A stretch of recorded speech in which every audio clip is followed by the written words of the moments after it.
Please be seated.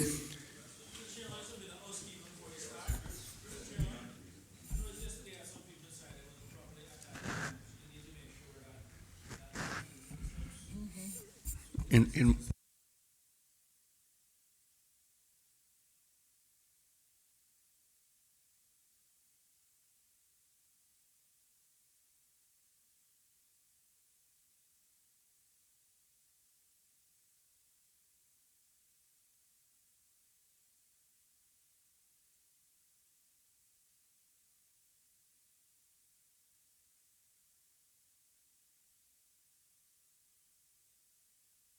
Members, when we took the break, we had gotten to MO, completed the examination of MOA 25 on page 25. We're going to pick up from there now and move on to NGS 85, Cayman Finance Services, $266,600 in 2020, $288,260 $260 in 2021. Are there any questions? Yes, Mr. Chair, sorry. Before we actually take the vote and questions, I'd like to move a motion that, Mr. Chair, in accordance with the provisions of Standing Order 65-1, I, the Honourable Minister with responsibility for financial services and home affairs, give notice to move the following amendment to the appropriation financial years 2020 and 2021 Bill 2019. That the schedule to the above noted bill be amended by increasing the appropriation shown below by the under noted amounts. NGS 85, Cayman Finance Services, increase appropriation amount by $483,400 for the financial year 2020, and increase appropriation amount by $461,740 for the financial year 2021. And that the revised 2020 and 2021 appropriation for NGS 85 will become $750,000 each year.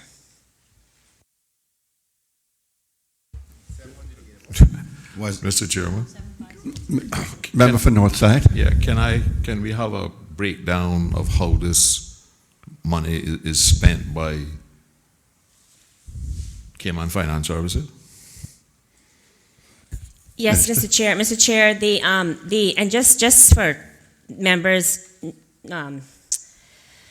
notification as to this is to ensure that the funding allocated to support the work of of Cayman Finance through the purchase agreement with the government is as was agreed in the last financial period. So it remains to be the same as in the 2018-2019, so it's just continuing that allotment for 2020-2021.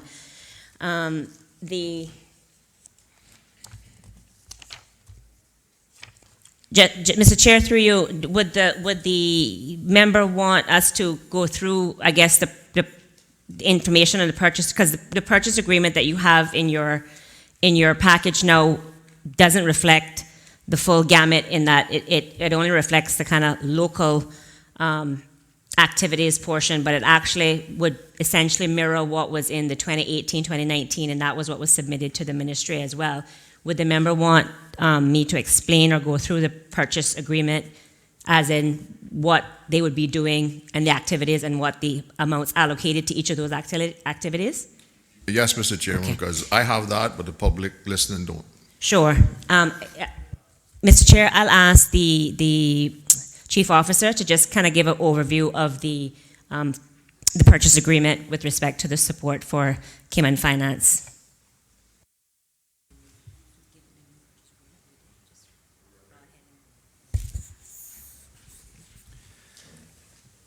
Mr. Chairman, through you, Mr. Chair, member need to state his name and so.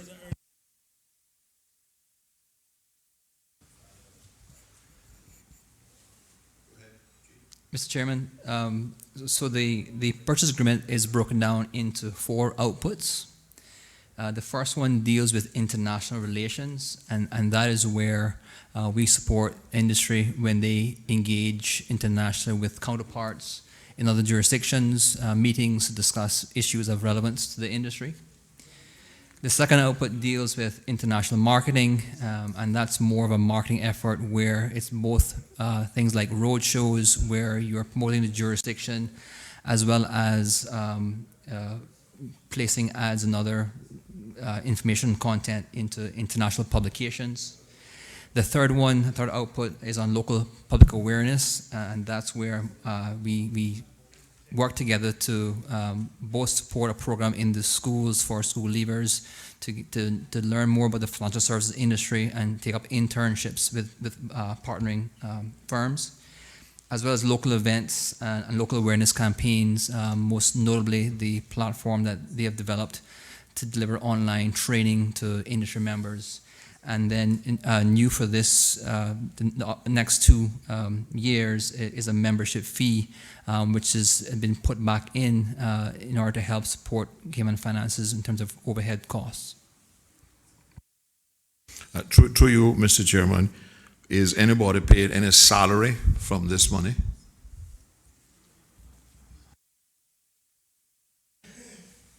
Mr. Chairman, the purchase agreement is designed around specific activities and projects. So from our standpoint, what we are doing is seeing what costs are incurred by Cayman Finance to do the things I've just listed, and therefore, then government, then the ministry then puts in a contribution to those payments. It's not for staff as such, although to the extent that there are projects that do require some time, there may be some elements captured, but it's a project-by-project basis. Is there any particular reason why there's only one local event and one local seminar planned for the year? Mr. Chairman, a large part of what we've been working on with Cayman Finance is international, and I think that's where the most of the focus has been. Local events tend to be much smaller things in terms of either Chamber of Commerce type events or other smaller events. So it's not a huge part of our focus, but so it's more an international emphasis. Is this the total budget, or what does the financial industry contribute that is added to this?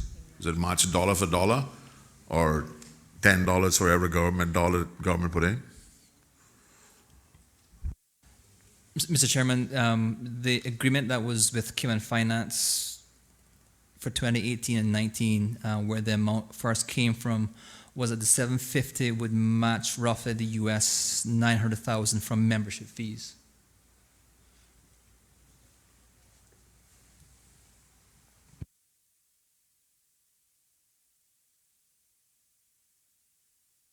Member for East End. Thank you, Mr. Chairman. Mr. Chairman, I want to know what's the relationship between Cayman Finance and government,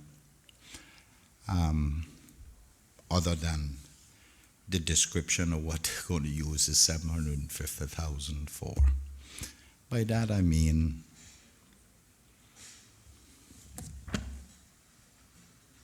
what is the coordination? What part do they play? Such as, do they notify government of things on the market?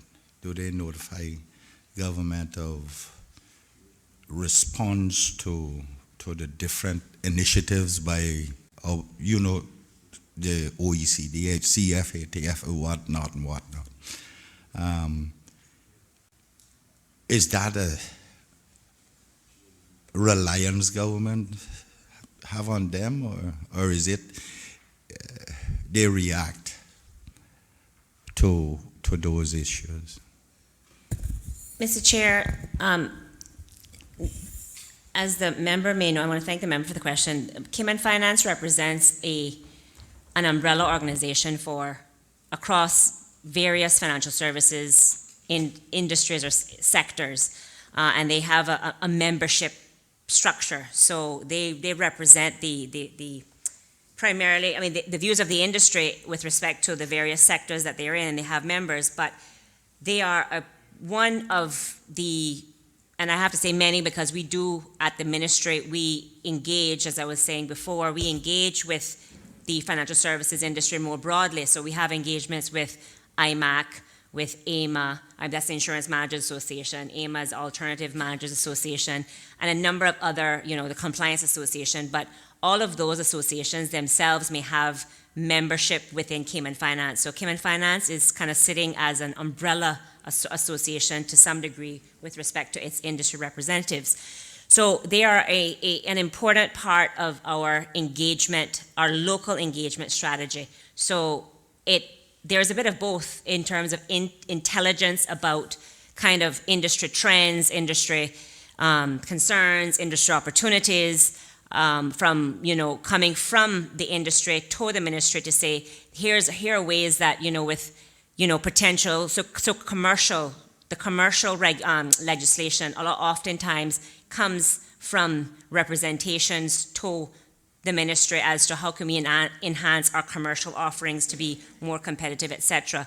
Similarly, they are one of the associations that we go to when we actually look to implement regulatory legislation. So in our engagement efforts, we also engage with them to oftentimes, as I said, stress test certain policy considerations and legislative implications thereof.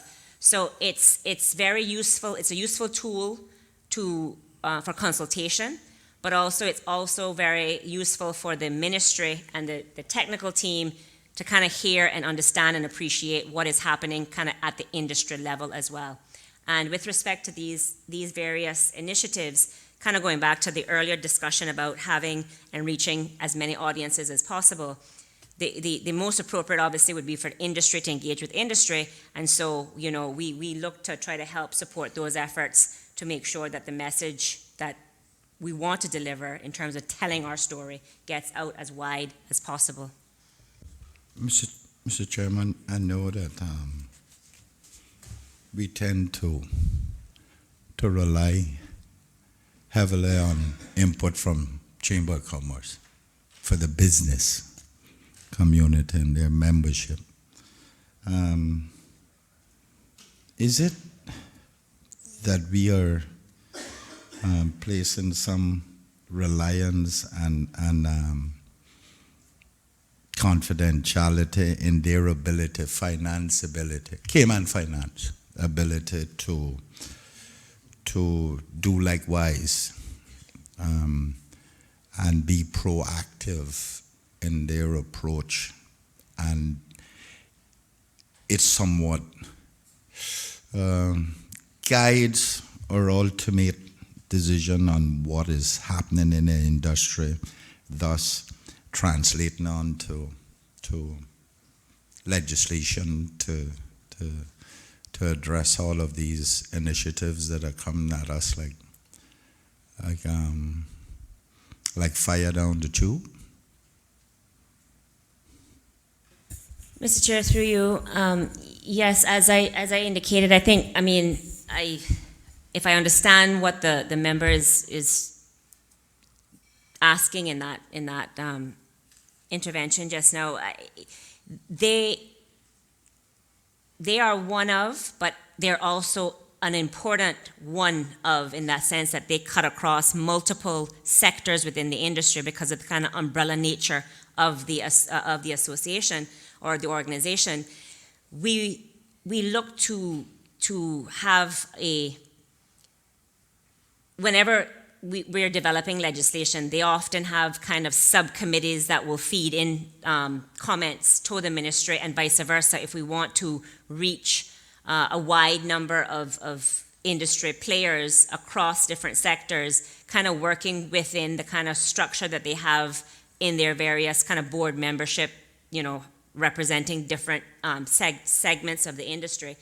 It just helps the technical people to be much more informed about what is happening or what the concerns are from the industry perspective, but also the dialogue in terms of communicating to the wider industry professionals, and then of course, ultimately the clients who we are concerned about making sure stay our clients and grow our client base.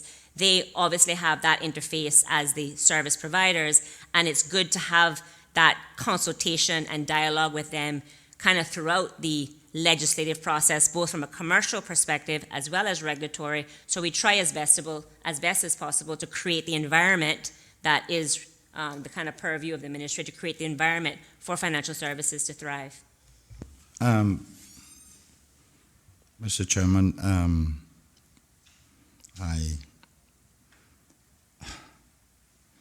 I know how this country runs.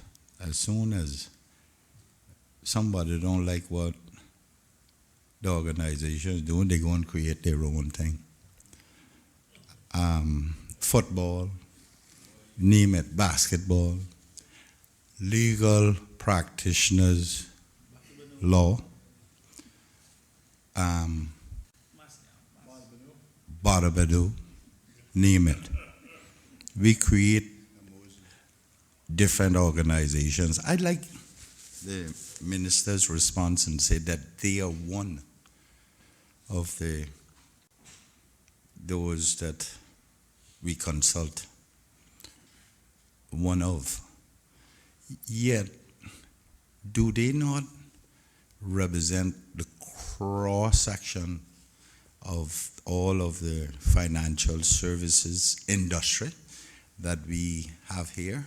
Evidently not, because there seems to be others that are not members that we also consult.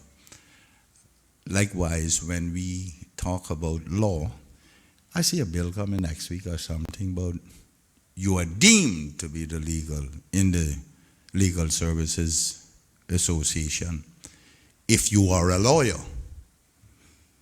Is that not where we should be going, to have one focal point, one voice, less confusion for government to draw from, to get some degree of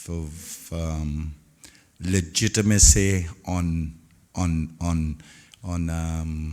input on where we should go? Is that a reasonable thing to ask? Mr. Chair, through you, I think there is a nuanced but important difference, and I don't really want to get into the legal services bill aspect because that doesn't fall within the purview of Ministry of Financial Services, but that's a regulatory framework that is in consideration. On the other hand, Cayman Finance is an industry representative body. I don't believe it's government's place to dictate to the industry who should be a member of whatever industry association that is created. That is for the industry to work out within themselves. And that's why we as a government consult with industry. So we don't limit our consultation to any one industry body or entity. What we do feel with Cayman Finance is the way that they're set up. As I said, they have a membership structure for the private sector to either you be a member or you're not, and if you are a member, then you pay a fee into their organization.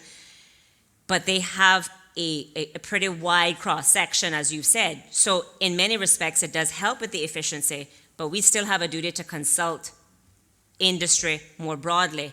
As I said, there is that separation, obviously, between government, public sector, regulator, policymaker, and industry. And I don't think it's, whereas I understand where the member may be coming from in terms of driving efficiencies, quote unquote, with the consultation process, it's really for Cayman Finance to sell their services to the broader industry to say, we should be the vehicle you want to work through. That's something for the industry to sort out amongst themselves. Which one of the other ones that we take advice from, we put in 750,000 in?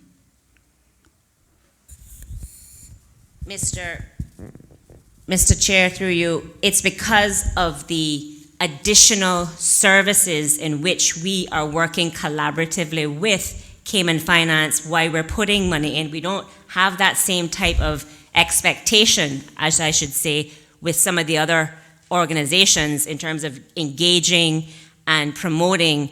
We are, because of the nature of this particular organization, the synergies that I think that has been created, certainly since I've taken office, and I think there's always room for more, we are, as a government, are prepared to support the industry, just like we voted on supporting local tourism service. It's a similar concept. We don't do that with every other organization, correct, but we also don't have the same expectations about, certain projects to be delivered. But in the end, we realize that we need to have industry input support in order to mobilize as widely as possible on a number of these projects. And so therefore the government is willing to support this initiative and not just say the industry should do it. And that's why we have this arrangement.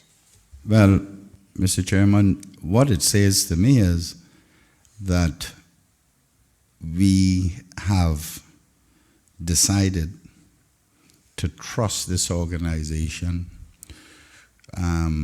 to the point, trust this organization that it has its hands on the pulse of the industry.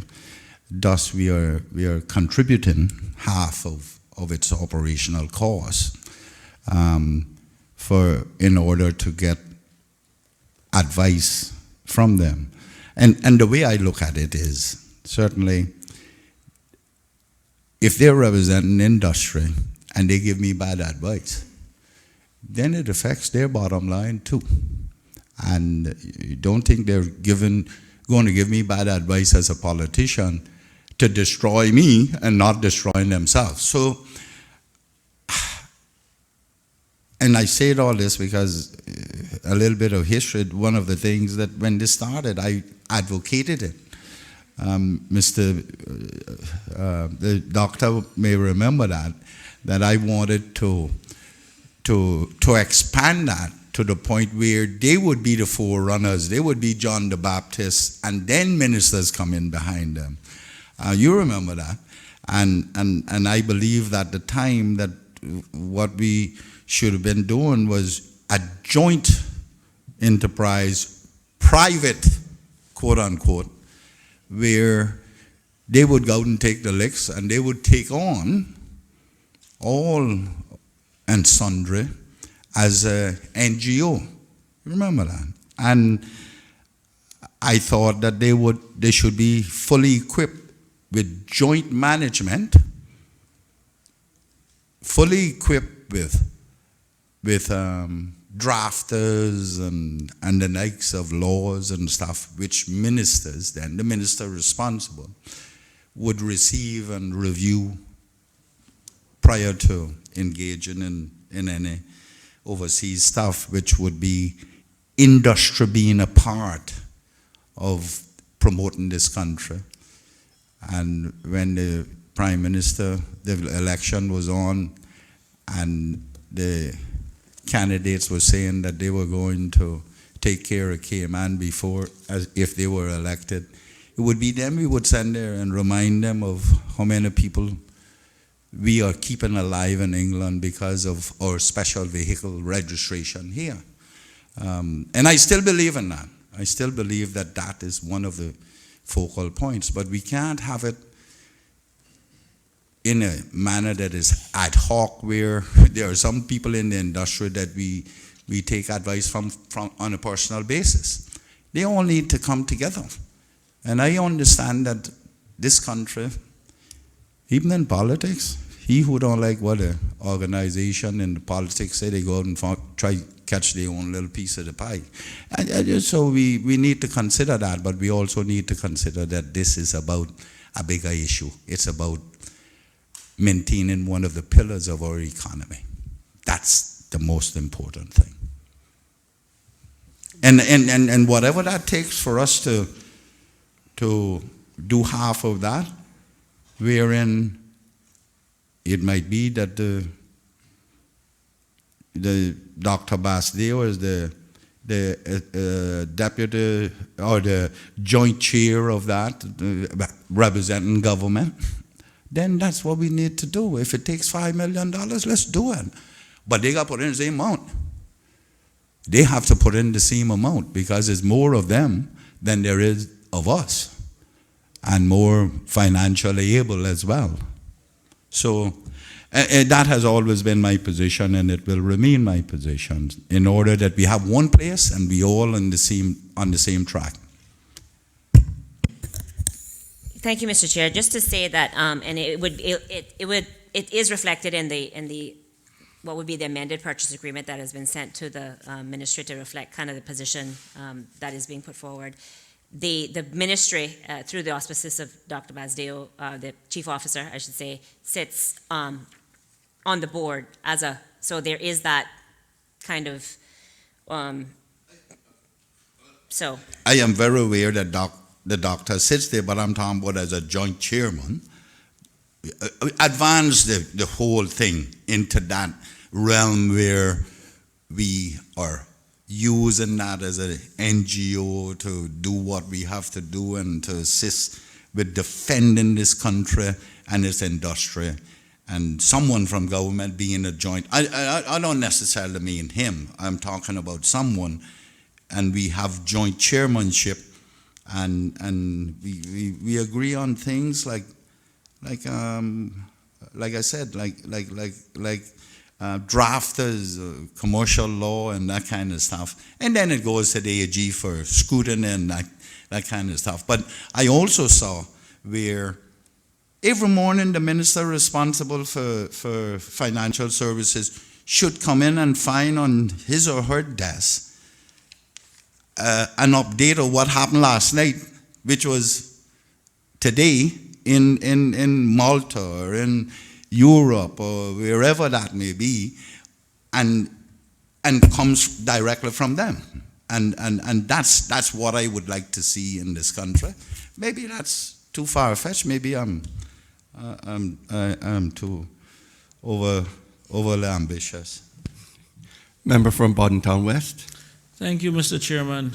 I was actually the CFO for one of the organizations that was a founding member of Cayman Finance. And I remember writing the business case, asking the board to approve $100,000 as our membership fee. So I'm kind of quite familiar with terms of what Cayman Finance started out to do. But let's not kid ourselves here.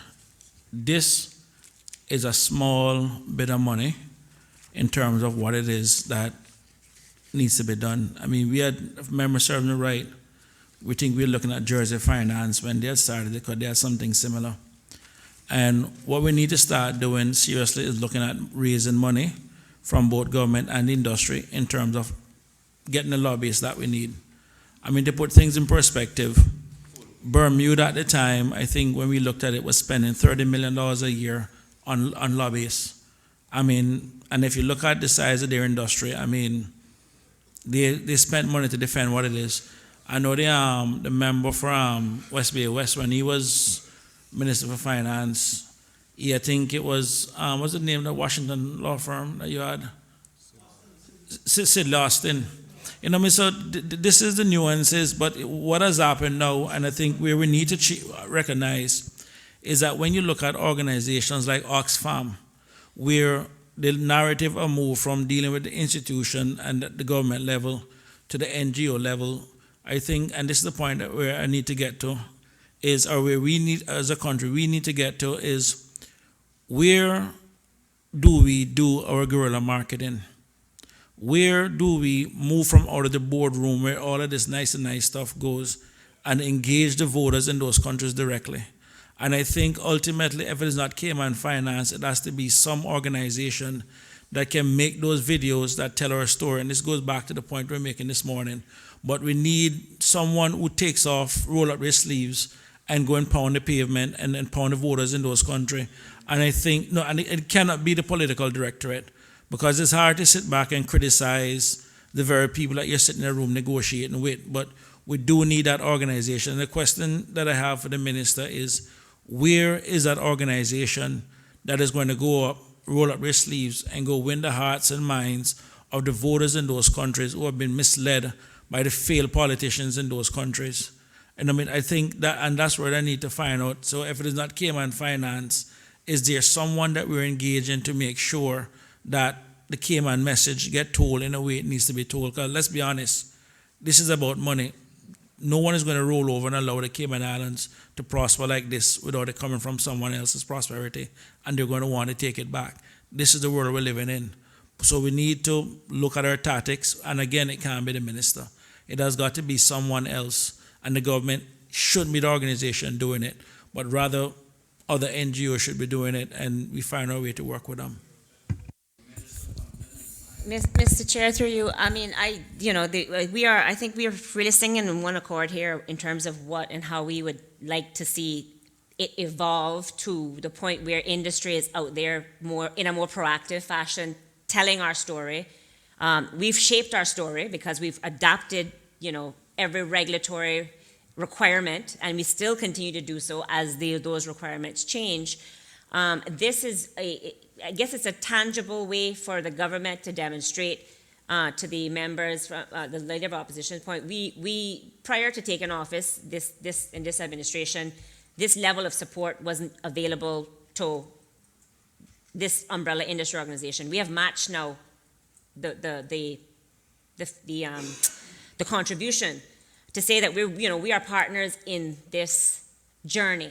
I don't want to use the word fight because somebody got to run an article on that tomorrow. We're partners in this journey to tell our story and to make sure people understand and appreciate. And so I have been encouraging since day one. I met with Cayman Finance my second week in office, and the first thing that I said to them and been saying throughout, not just to them, but more broadly, the biggest challenge is the perception problem that we have in some quarters. So we need to engage as many tactics, to use your words, as many strategies, as many opportunities as possible. And certainly Cayman Finance is, we are encouraging them, and they have stepped up more now than previously to do this type of engagement. And I know certainly the support that we've given has assisted in, creating those opportunities as well as helping to finance it. So I definitely think there's, we can continue to find ways to collaborate to address the issues, but of course, bearing in mind, we each have our role to play too. SEMA is still ultimately the regulator, and sometimes there are competing interests between what the regulator wants and what the industry wants, and of course, the ministry is the policymaker, and sometimes, we are the referee between the two, and sometimes we just kind of say, this is the policy, everybody. So we have to make sure that our respective roles are always respected in this kind of symbiotic relationship that we are creating. Mr. Chairman, I to give allow the member from Northside to speak. Yeah, through you, Mr. Chairman, in an earlier answer by the minister, or it might have been the chief officer, in reference to how the money is being spent, I think the response was that most of it is internationally, but the purchase agreement that you referred to earlier has no mention of any outputs in the international environment. It has. Yes, Mr. Chair, and as I was saying, there is an updated purchase agreement that will need to be distributed because there was a bit of an administrative. That's why the need to move this motion to put the fee or the amount that's available back to where it was before, and it'll reflect the purchase order that was in place for 2018, 2019. So the 2021 only reflects, the one that you have in your binder, only reflects the aspects of the local. So we do accept that, but there is a purchase agreement that is more akin to what the 2018, 2019 one looks like, and it has the international relations, international marketing, local public awareness, as well as the Cayman Finance membership fee structure. But with respect, Mr. Chairman, we're voting on this purchase agreement. We need to see the one that is being amended, or a proper amendment motion need to be filed, because these documents are part of the documents that we're voting on when we vote on a vote. Other question is, how many members does the Cayman Finance, if they match our 750,000, the total budget is 1.5 million? And you said theirs is driven strictly from membership, so the government is paying in this purchase agreement $50,000 for one seat. So the remainder would mean that we have 14 seats on the finance committee? Or are they paying a different fee than what we're paying?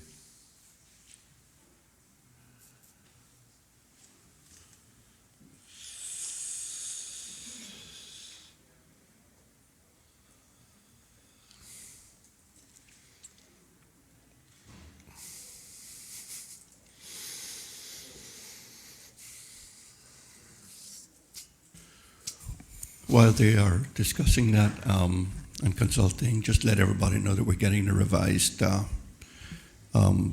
purchase agreement, and it'll be distributed here shortly. Yeah, thank you, Mr. Chair. Just so it's clear, the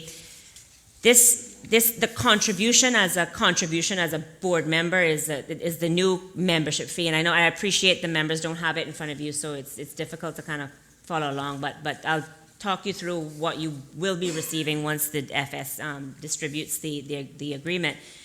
The membership fee that the board has approved it's $100,000, and then the additional allotment, we'll use that term, is for the delivery of specific projects, as the chief officer mentioned. So it's project based in terms of the payment. So the payment structure is to go to support international relation type projects, international marketing projects, local awareness, local public awareness, and to your point, member, I think that the new purchase agreement says that there's the number of local events and seminars range between 1 to 3, as opposed to just one that may be reflected in the document that you had there before when you raised that concern. Well, the total on the document I have is 6.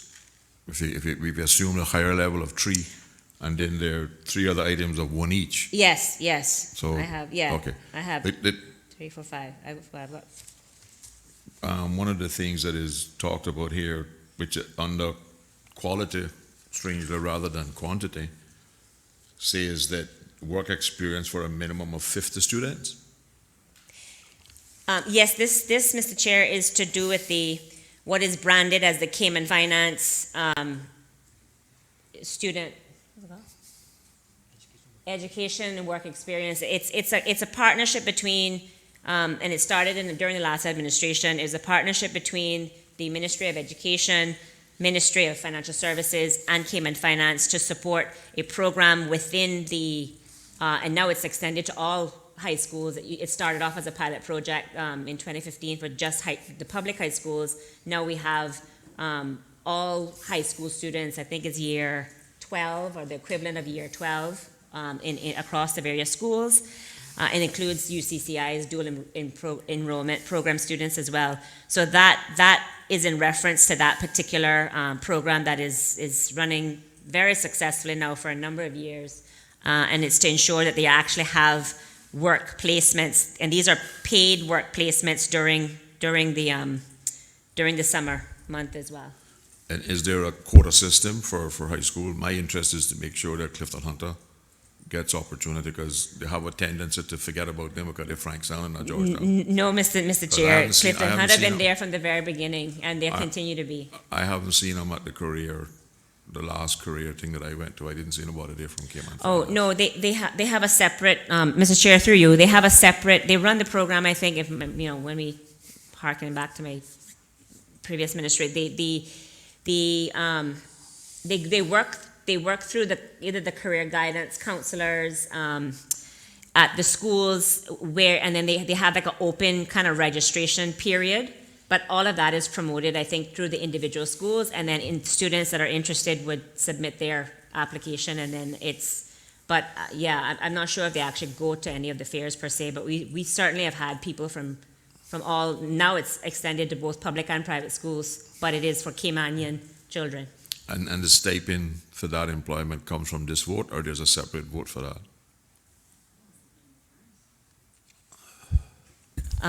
Mr. Chair, through you, I want to say that it's the member firms themselves that contribute. They would pay the stipend directly. Okay. And the purchase agreement, which I assume the amended one will also say that the invoice that is submitted from Finance Committee shall will contain sufficient evidence of the outputs delivered for the ministry to be satisfied that outputs have in fact been delivered.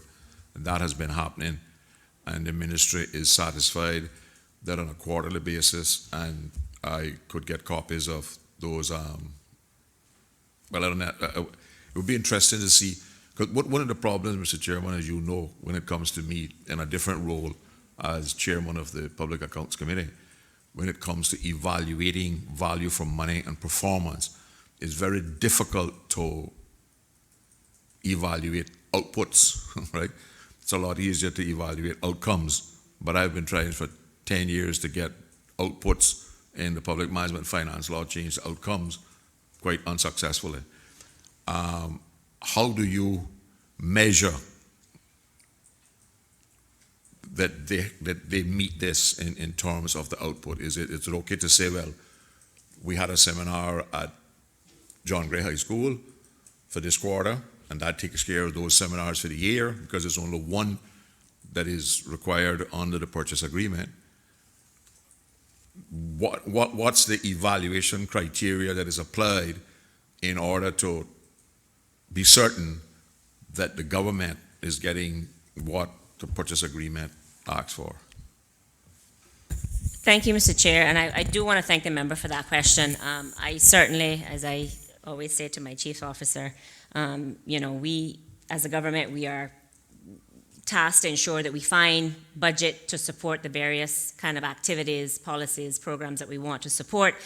And oftentimes we rely on our chief officers to ensure that the delivery, and we certainly help to implement, or direct the implementation thereof, but the delivery of those things, I certainly rely very heavily on him as chief officer to ensure that that happens. And I do know, and I've seen correspondence, there's often sometimes spirited discussions around that same concept that you've just flagged, but this is primarily an organization made up of a lot of lawyers and a lot of accountants and a lot of other financial services professionals, and I've said to them, he has to face the music down at any PAC hearings in that regard, and so I've said to the industry that, as auditors, they really shouldn't be prepared to submit documentation that they wouldn't sign off on themselves as auditors. So that's how, that's the expectation that's kind of been set. And I know that the chief officer, as I said, has some discussions along those lines. But because of the project-based aspect of the purchase agreement, we feel that it's important that we actually get the delivery on the things that we know as a jurisdiction that we need to get, as opposed to just going 100% membership fee, or as the contribution as 100%. Yeah, but everything here and your quality and timelessness is 100%. What is 100%? One out of three or three out of three?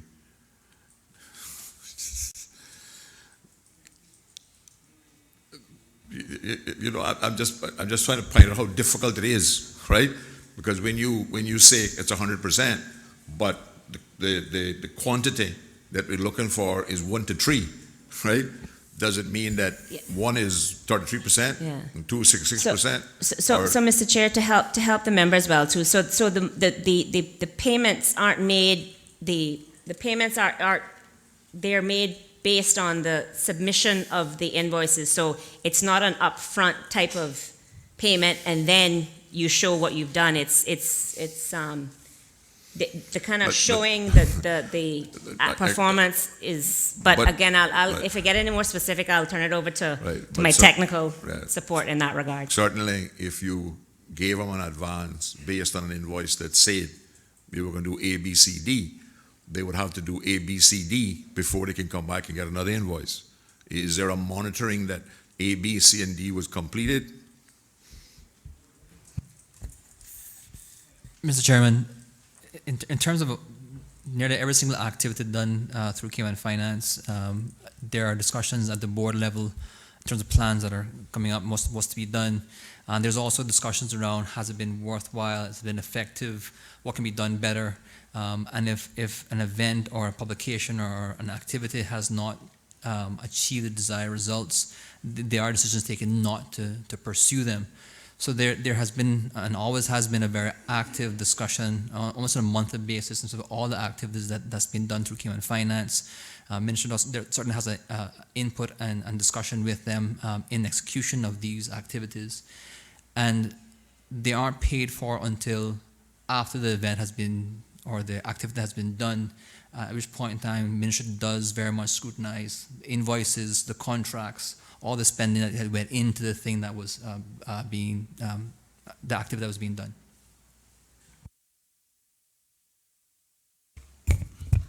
Member for East End.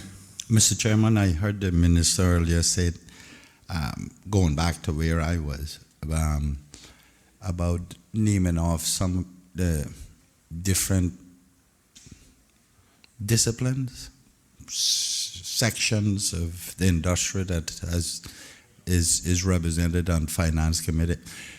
Cayman Finance.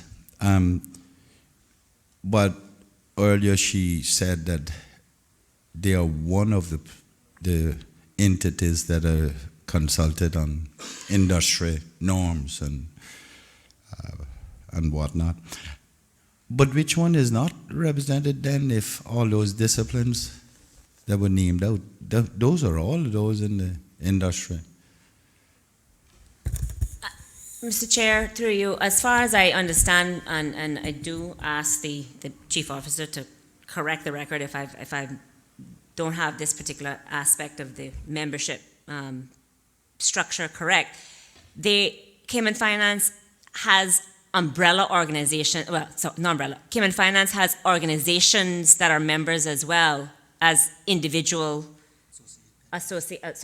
individual members and individual firms, call it that, companies or whatever, as well as associations. So the same association, so for example, Insurance Management Association of Cayman, that's an association representing insurance managers. They may be members of Cayman Finance as an association membership. So whereas, there may be other individual firms as well as associations. I can't think of all of them off the top of my head. I think we have like 20-something now industry associations out there, may or may not be members of Cayman Finance. And the point being is that when we have the kind of industry consultation, it is for industry to be able to submit their views. And so that's why to say just limit it, purely limiting the local industry consultation activities on legislation and otherwise purely to just the Cayman Finance members would be to disenfranchise those that may not necessarily be a member to have their say. Now, again, when people have their say, it's for the ministry, myself, the technical team to take on board or to at least review and consider. It doesn't mean every single bit of information that comes through or every single bit of recommendations are accepted. That's, again, remembering the three different distinct roles that we all play in this financial services ecosystem. But I think where the member is trying to get at is to say the ministry should just be looking to consult with Cayman Finance and that every other industry representative, either body or individual, needs to filter their comments through Cayman Finance. As I said, that's an industry decision that Cayman Finance would need to create whatever relationships with the industry, either associations or individual members, to be able to be that representative voice, but that does not pertain today, and it's not really government's place to make or dictate that at this stage. That's the view that we've taken. Mr. Chairman, I hear the minister and I can appreciate where she's going, but still, it is also incumbent on government to determine who stakeholders are. And to say we're taking advice from Cayman Finance. We can't be, was the stakeholder of a lot of lawyers are going to be stakeholders, obviously, accountants, but you can't have one rogue one out there influencing government when the majority of them are represented by Cayman Finance or by whomever they're represented by. And I certainly believe that, and I support the minister's view that this is more like three different entities that we all have a role: the political directorate, SEMA, and the industry. And they all have a role to play. And sometimes there will be conflicts. Invariably, you're going to get it. Conflicts between what each believes needs to be advanced. But certainly there must be somewhere we can find a happy medium, I think it is called. And because we seem to be finding a happy medium with the SILPA and other organizations, the auditors, oversight, and the likes, we seem to always be finding happy mediums elsewhere. And it may be because I believe that the industry can be served better by having an NGO do the ring preparation for the we don't want to say fight, do we? The negotiations, wherein the gloves are strapped on or taken off.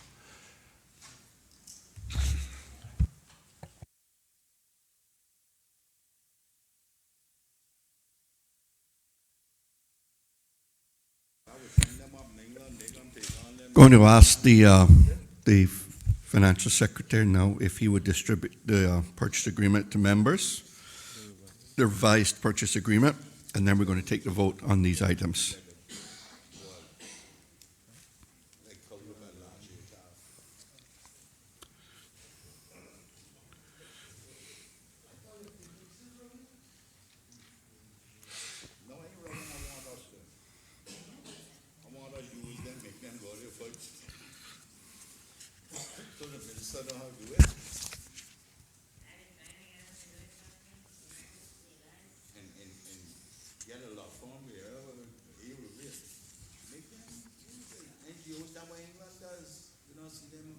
Ministers coming out there, they put money in them NGOs, let's put it there too.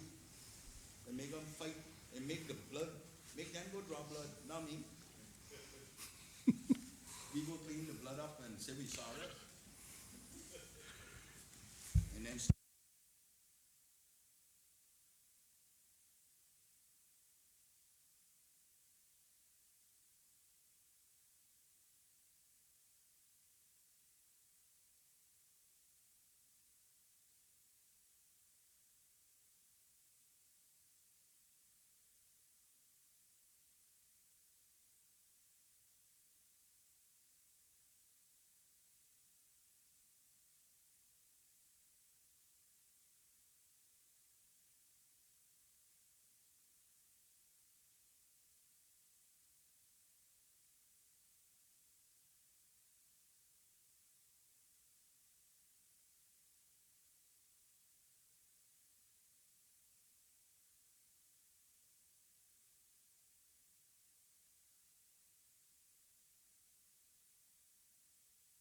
I know. I just want to make sure about I got a purchase agreement, a revised purchase agreement.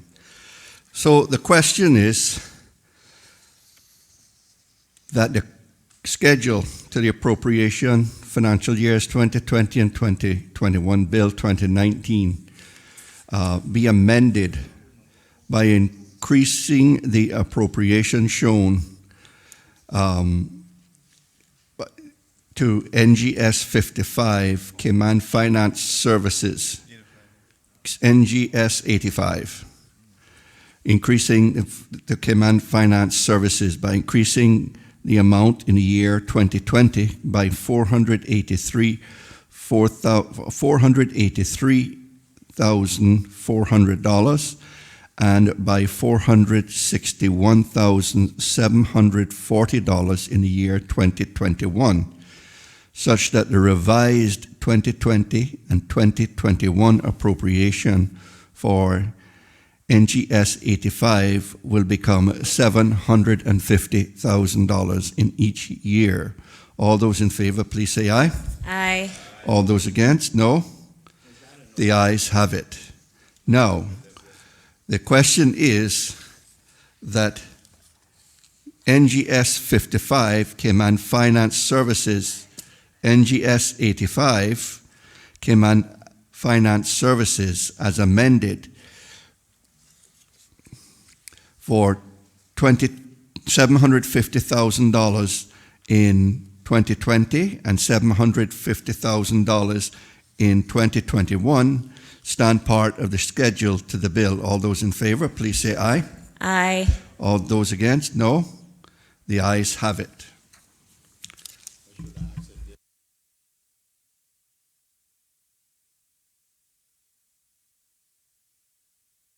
Next, we move on to TP 58, Support for Services of the Red Cross, $70,000 in 2020 and 2021. Are there any questions?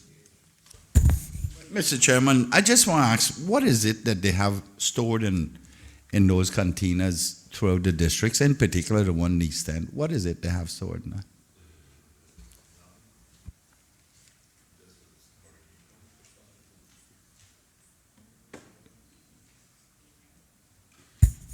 Mr. Chair, through you, I've been informed that they store relief items like tarpaulin, etc. Oh, not food stuff, though.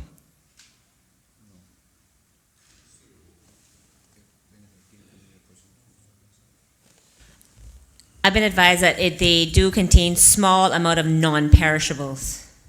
Okay, during hurricane season, that is. Yes, and year-round as the need may be for other disasters that may occur that doesn't necessarily relate to hurricanes. Oh, okay. I should just ask them to, it was DEH really that was blocking the entrance to it with a container, which I have corrected since. But I would ask them to check on it regularly if they're not doing so. Other questions? All those in favor of TP 58, Support for Services of the Red Cross, $70,000 in 2020 and $70,000 in 2021, standing part of the schedule to the bill, please say aye. Aye. Those against, no. The ayes have it. Support TP 69, Support for the Bridge Foundation, $155,000 in 2020 and 2021. Are there any questions? Mr. Chairman, I have a... Number 4, Yeah. north side, please proceed. This is the Bridge Foundation that is operating the farm in Northside, Beacon Farms, I think it's called.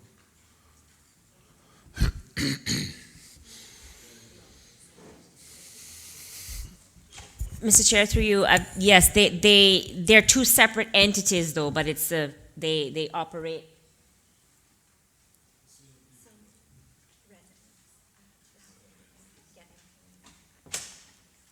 Okay, so I've been informed that some residents at the halfway house get employment at the Beacon Farms. So that's the kind of nexus there. Through you, Mr. Chairman, can I make a request of the minister that when she is doing the purchase agreement with them, that it be a requirement that whatever they're going to do in that residential area, the residents must be informed and so consulted before they do it. Mr. Chair, through you, I certainly will take that that consideration and concern on board, and I'll advise the ministry to do that, just that.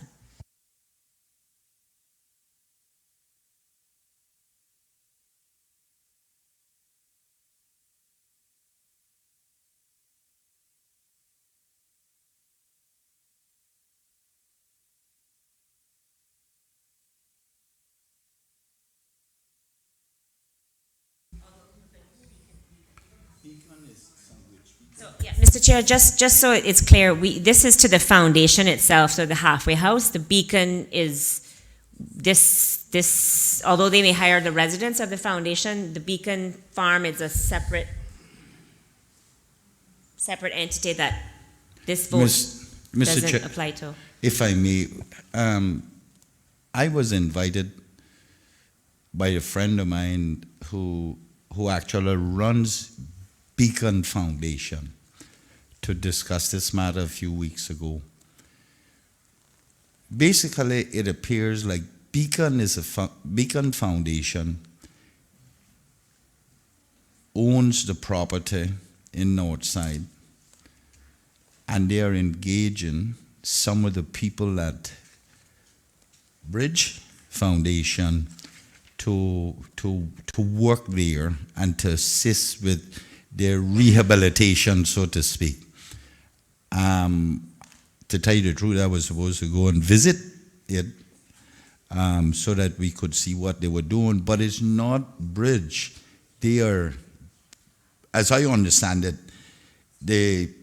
the clients, patients, whatever you want to call them, of Bridge are brought in on a daily basis by transport out of West Bay, and they work there, and they're giving them work and paying them during that transitional period in their lives.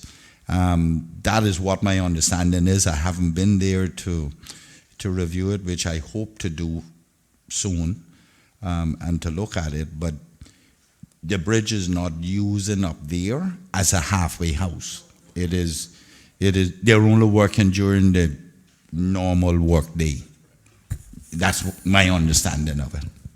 Mr. Chair, the member is correct. There's two different foundations at play here. There's the Bridge Foundation that provides the kind of halfway housing opportunity, which this vote is in relation to, and then there's the Beacon of Hope Foundation, Cayman, which is the farm facility in Northside. So the member is right that is not the housing. Well, not for the Bridge Foundation anyhow. They're two separate entities in play, although the clientele may be similar or one and the same. The other point, through you, Mr. Chairman, I think the government should be aware that these are people who are coming out of drug rehabilitation, and we're providing money for them to grow tobacco to make cigars. And I mean, I found it strange that on the one hand you got the Ministry of Health promoting the health of non-smoking, but you have another organization which is winding up, even if the funds are not coming to them, right? Because it was the Bridge Foundation that started this thing in Northside. It wasn't Beacon. There's some transactions that went on behind the neighbor's back and all this kind of thing now, and government has provided all of this, and the planning regulations require a 30-foot road for commercial activity, and they only have a 12-foot easement. So it's going to get complicated, and I just wanted the government to be aware that from my limited knowledge of drugs and gateway drugs and the cost of stuff, we should not be encouraging them to start a tobacco farm in Cayman to make cigars. Mr. Chair, through you, I appreciate the members' concern. I just don't want it to somehow get conflated with this particular vote. As I said, there are two, whereas the genesis may have been, as I'm not in a position to confirm or deny the genesis of how the organization may have evolved, but the Bridge Foundation, and this vote relates to the Bridge Foundation's halfway house programming, this funding is not to the Beacon, what they call it, Beacon of Hope Foundation came out that actually runs and operates the farm per se. So I just want to make it very clear. And there is Mr. Chairman, I think the minister is maybe getting some wrong information. My information is that the people and the purpose of the Bridge Foundation is to provide employment from the people who are being rehabilitated under the Hope Foundation? Okay. If the government knows different and I'm misinformed, I'm glad to hear that, but you better check it out. It's the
All those in favor of TP 69, support for the Bridge Foundation for $155,000 in 2020 and 2021, standing part of the schedule to the bill, please say aye. aye. Those against, no. The ayes have it.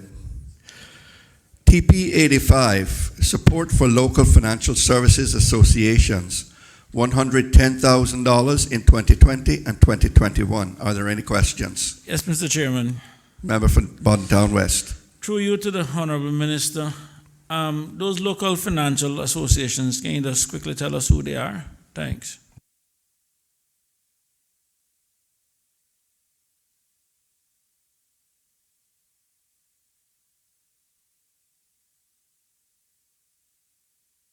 So, Mr. Chair, through you, just as an example, so the ministry has supported in terms of sponsorship the STEP Cayman Islands Conference that's held on an annual basis.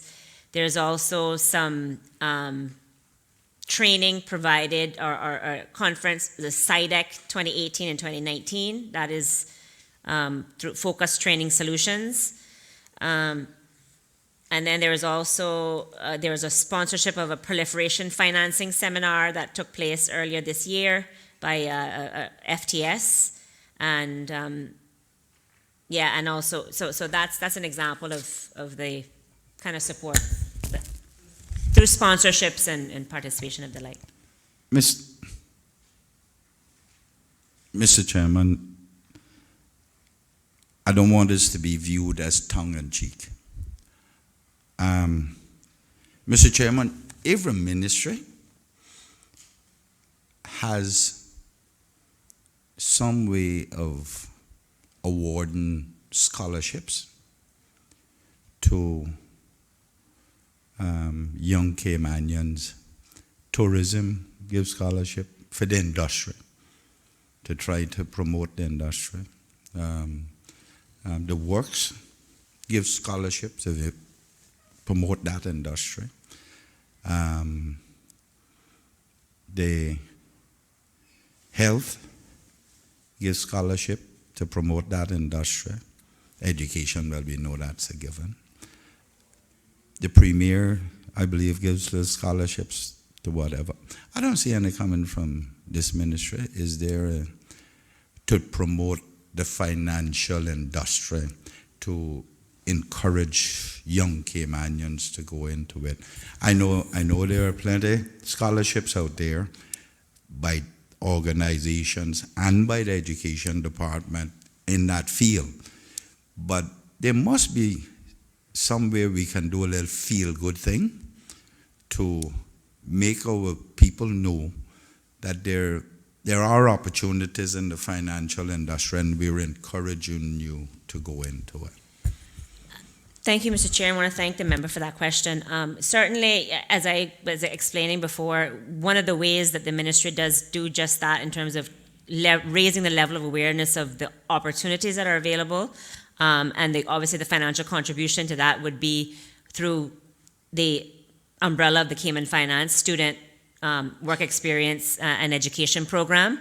We also, support the efforts that SEMA has started this year, and I hope will continue as an annual event where they actually host a student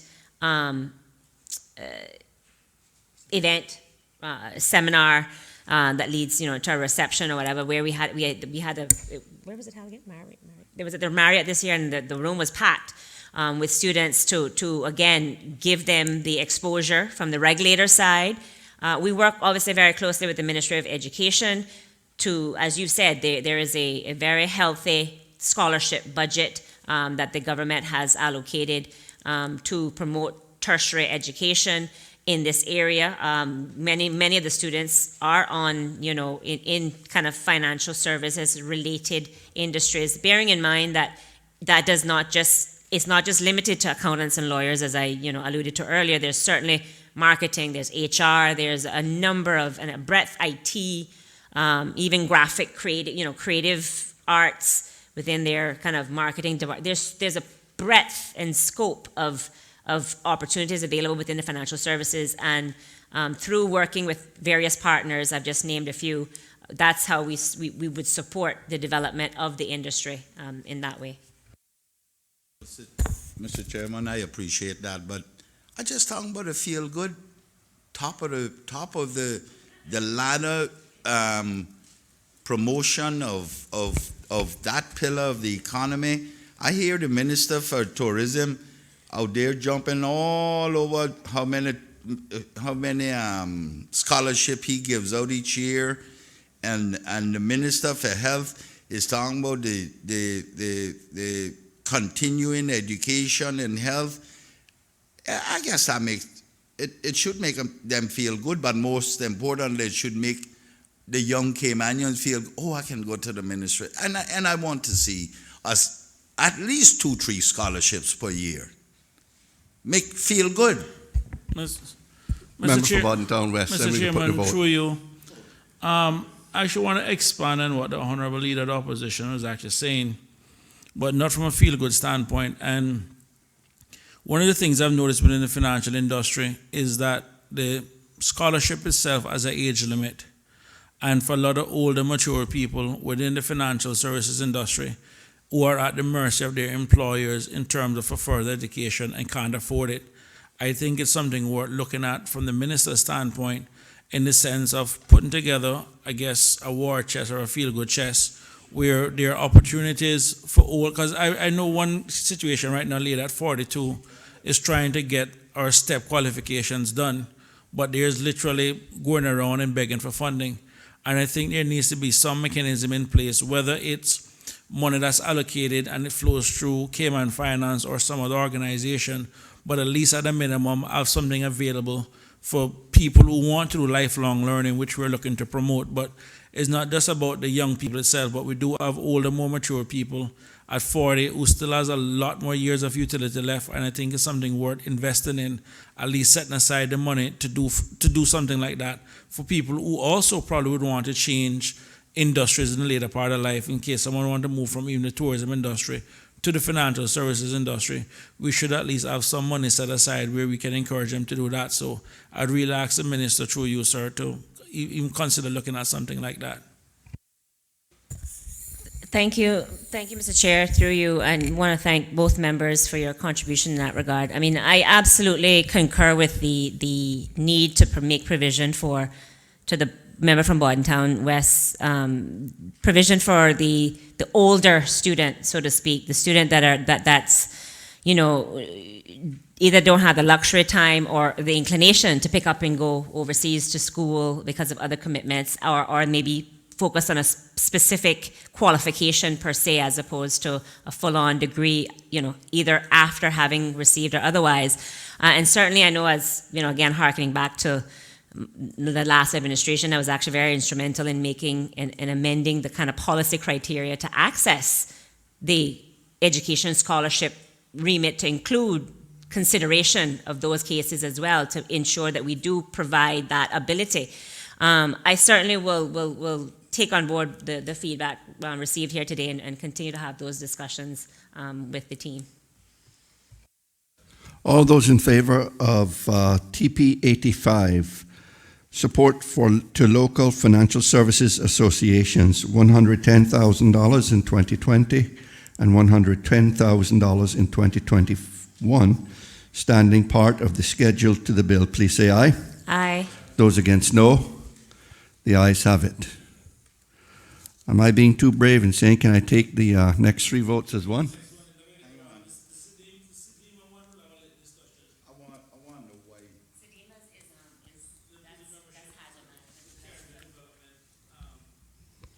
Okay.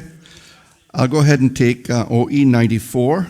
All those in favor of OE 94, Organization for Economic Cooperation, Development, Global Forum, $55,000 in 2020 and $55,000 in 2021, standing part of the bill, of the schedule to the bill, please say aye. Aye. Those against, no. The ayes have it.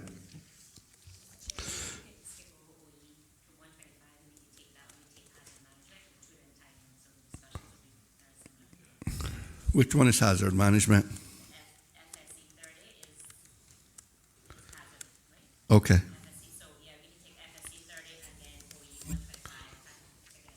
Okay, so let's move on then. Let's take EI 67, Ministry of Financial Services and Home Affairs, $19,062,001 in 2020, $17,798,000 in 2021. Are there any questions?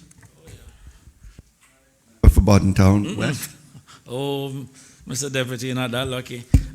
Just looking at the amount, Mr. Speaker, and I can't help myself, but looking at those columns on page 269 and adding all three of them together, I see a total of $51.6 million being spent between 2019, 2020, and 2021.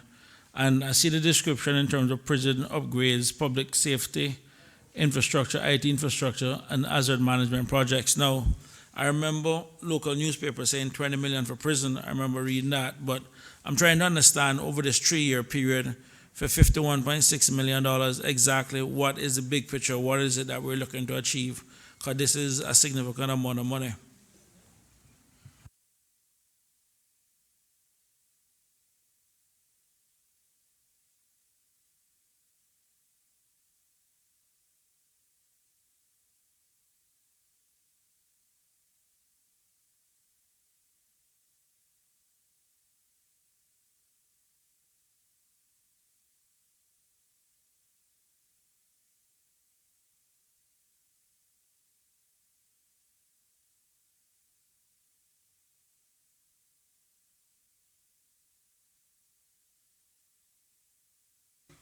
Mr. Chair, this is the overall capital budget for the ministry, so it'll cut across financial services as well as home affairs related stuff. So.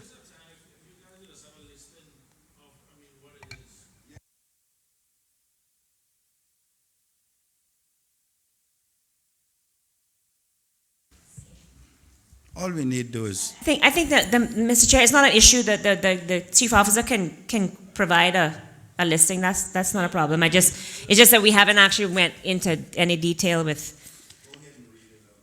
All right, so the major new capital expenditure projects include general registry and IT infrastructure, the Department of Community Rehabilitation office upgrade and equipment, vehicles, prison equipment, prison infrastructure upgrades, fire vehicles and equipment, public safety infrastructure, IT infrastructure, and hazard management projects. And that's where those totals, that's what those totals relate to.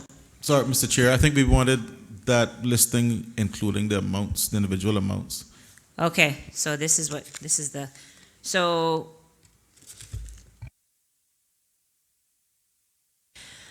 general registry IT infrastructure for 2020 it is 85,000, and for 2021 28,000. DCR office upgrade and equipment 2020 is 54,000. Vehicles 49,000. Prison equipment 152,000. Prison infrastructure and upgrades, 9,697,000. Sorry, this is for 2020. I'm going down the road for 2020. 9,697,000. Page number 487. If you turn to 487, this is the breakdown of the actual capital expenditure projects. The 2021 budget statements, page 487. So those details are provided in. Mr. Chairman, I would like to ask on the prison equipment and prison infrastructure upgrades. I think there's some $9 million in there for 2020 and 10 for 2021. Mr. Speaker, over the years, one of the, and the chief officer will remember this, one of the challenges the prison has always had is the mixing of prisoners and visitors, with visitors or visitors with prisoners, whichever way you want to put it. And we, over the last 15 years at least, this legislature, this finance committee, has budgeted monies to separate them. I believe one of the proposals were to have glass partitions with telephones, like we see in prisons elsewhere. Has that been implemented, or anything of that nature of infrastructure been implemented? If not, is it part of this?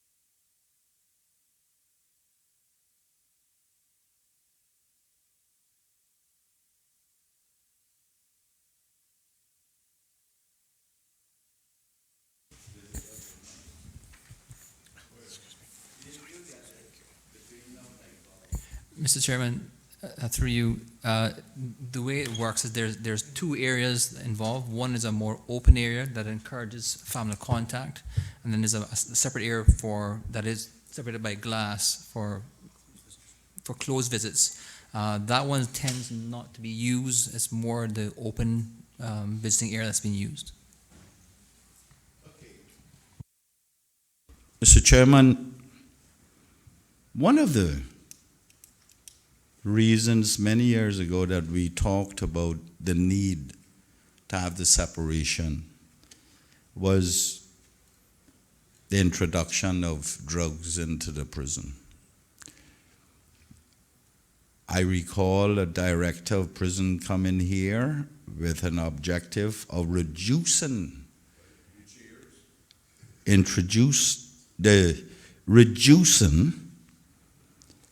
drug use in the prison by 10%.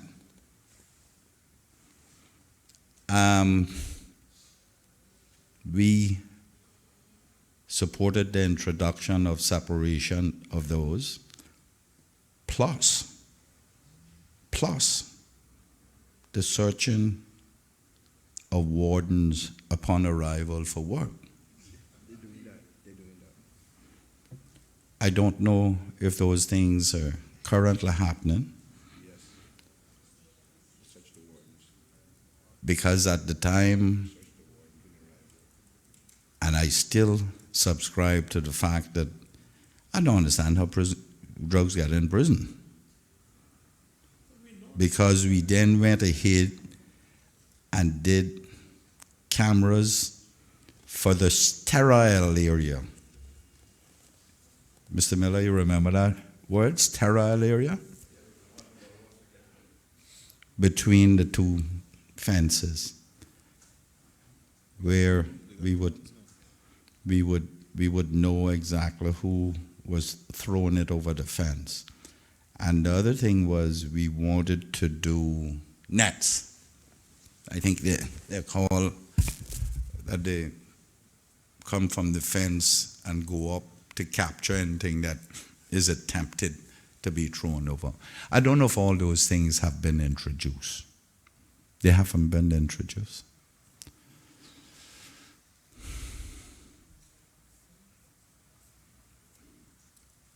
Are they now?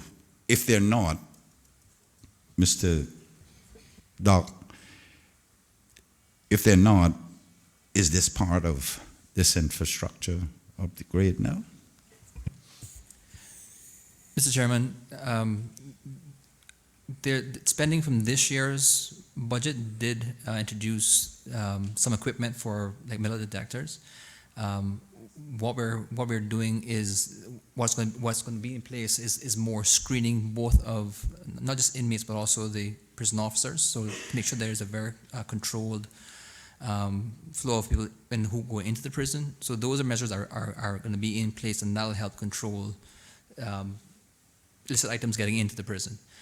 In terms of any other measures, those are the main ones that are being done right now. But there are no nets at this point. Mr. Chair, But we- I'll ask the director of prison to speak to some of the things that are either happening now or is planned in this capital budget. And yeah, we'll limit the discussion to the capital related projects, and any of the operational stuff we can go when we get to that, if I crave members' indulgence. Capital, that would include capital. Yes, I'm saying, and I'm saying that for the benefit of the director as well, to speak to the capital-related aspects of the budget that is being discussed now.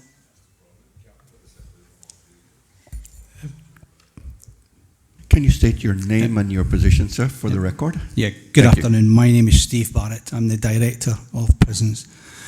I'm grateful for the question and grateful for the inquiry.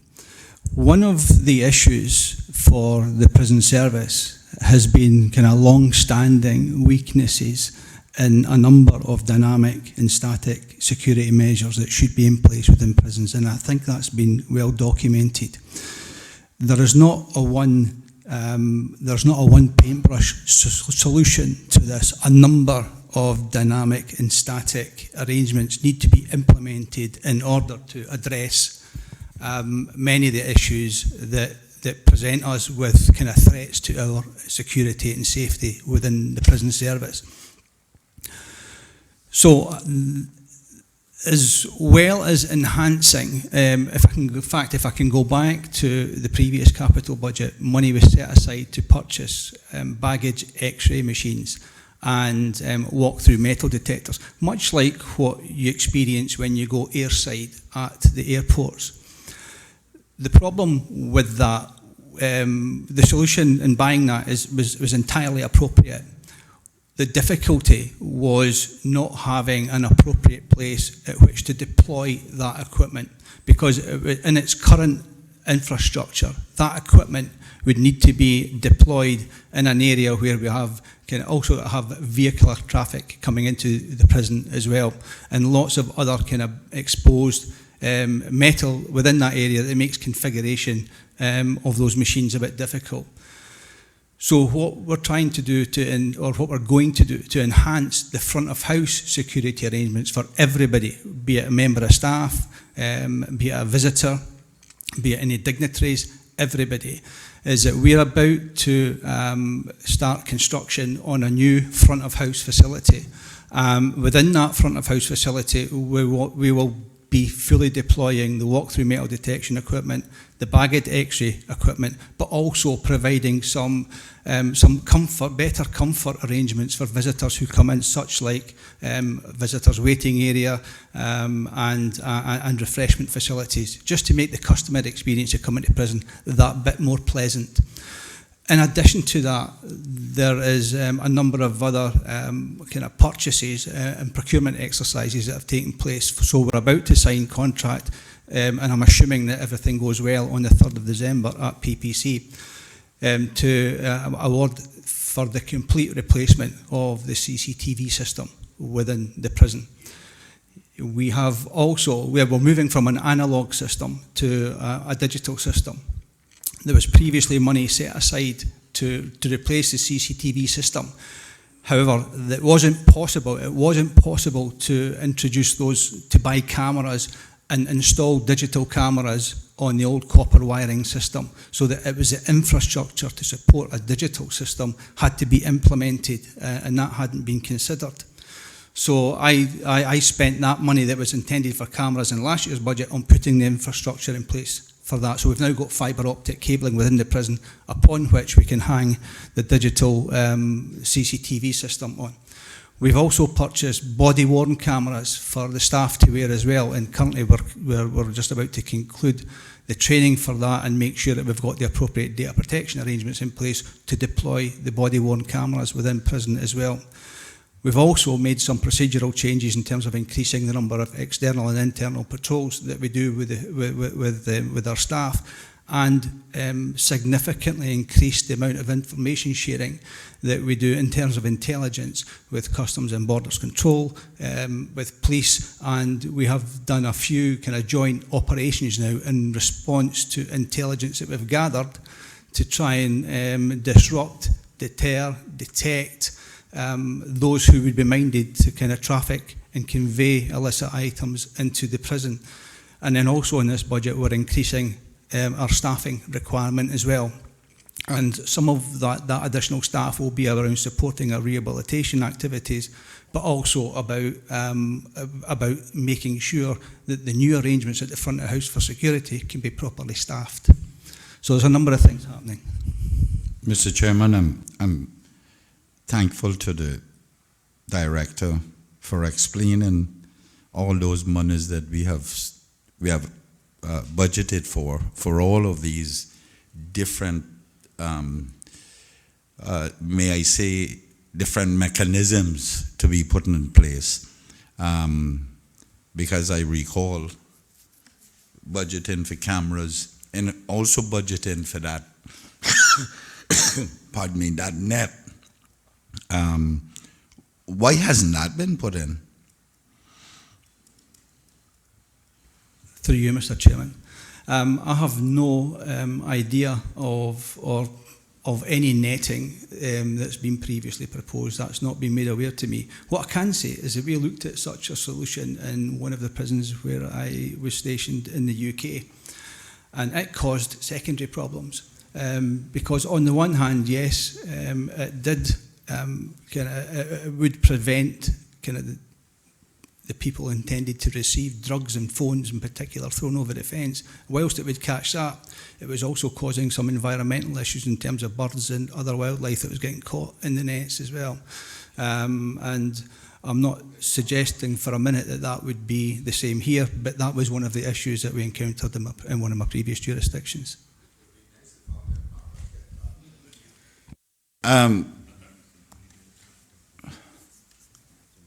Mr. Chairman, I'm glad that the director is saying he's going to extend the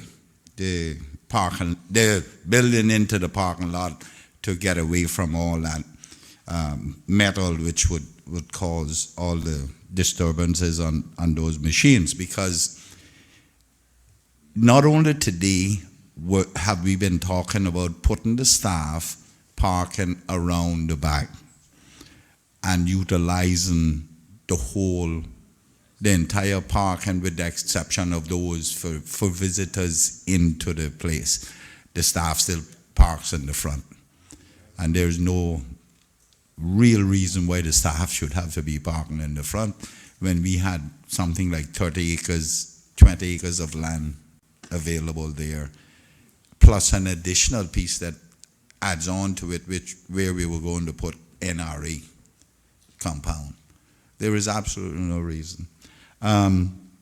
What is the complement of, and I'm asking this for a capital question, what is the complement of, what's the population of the prison now?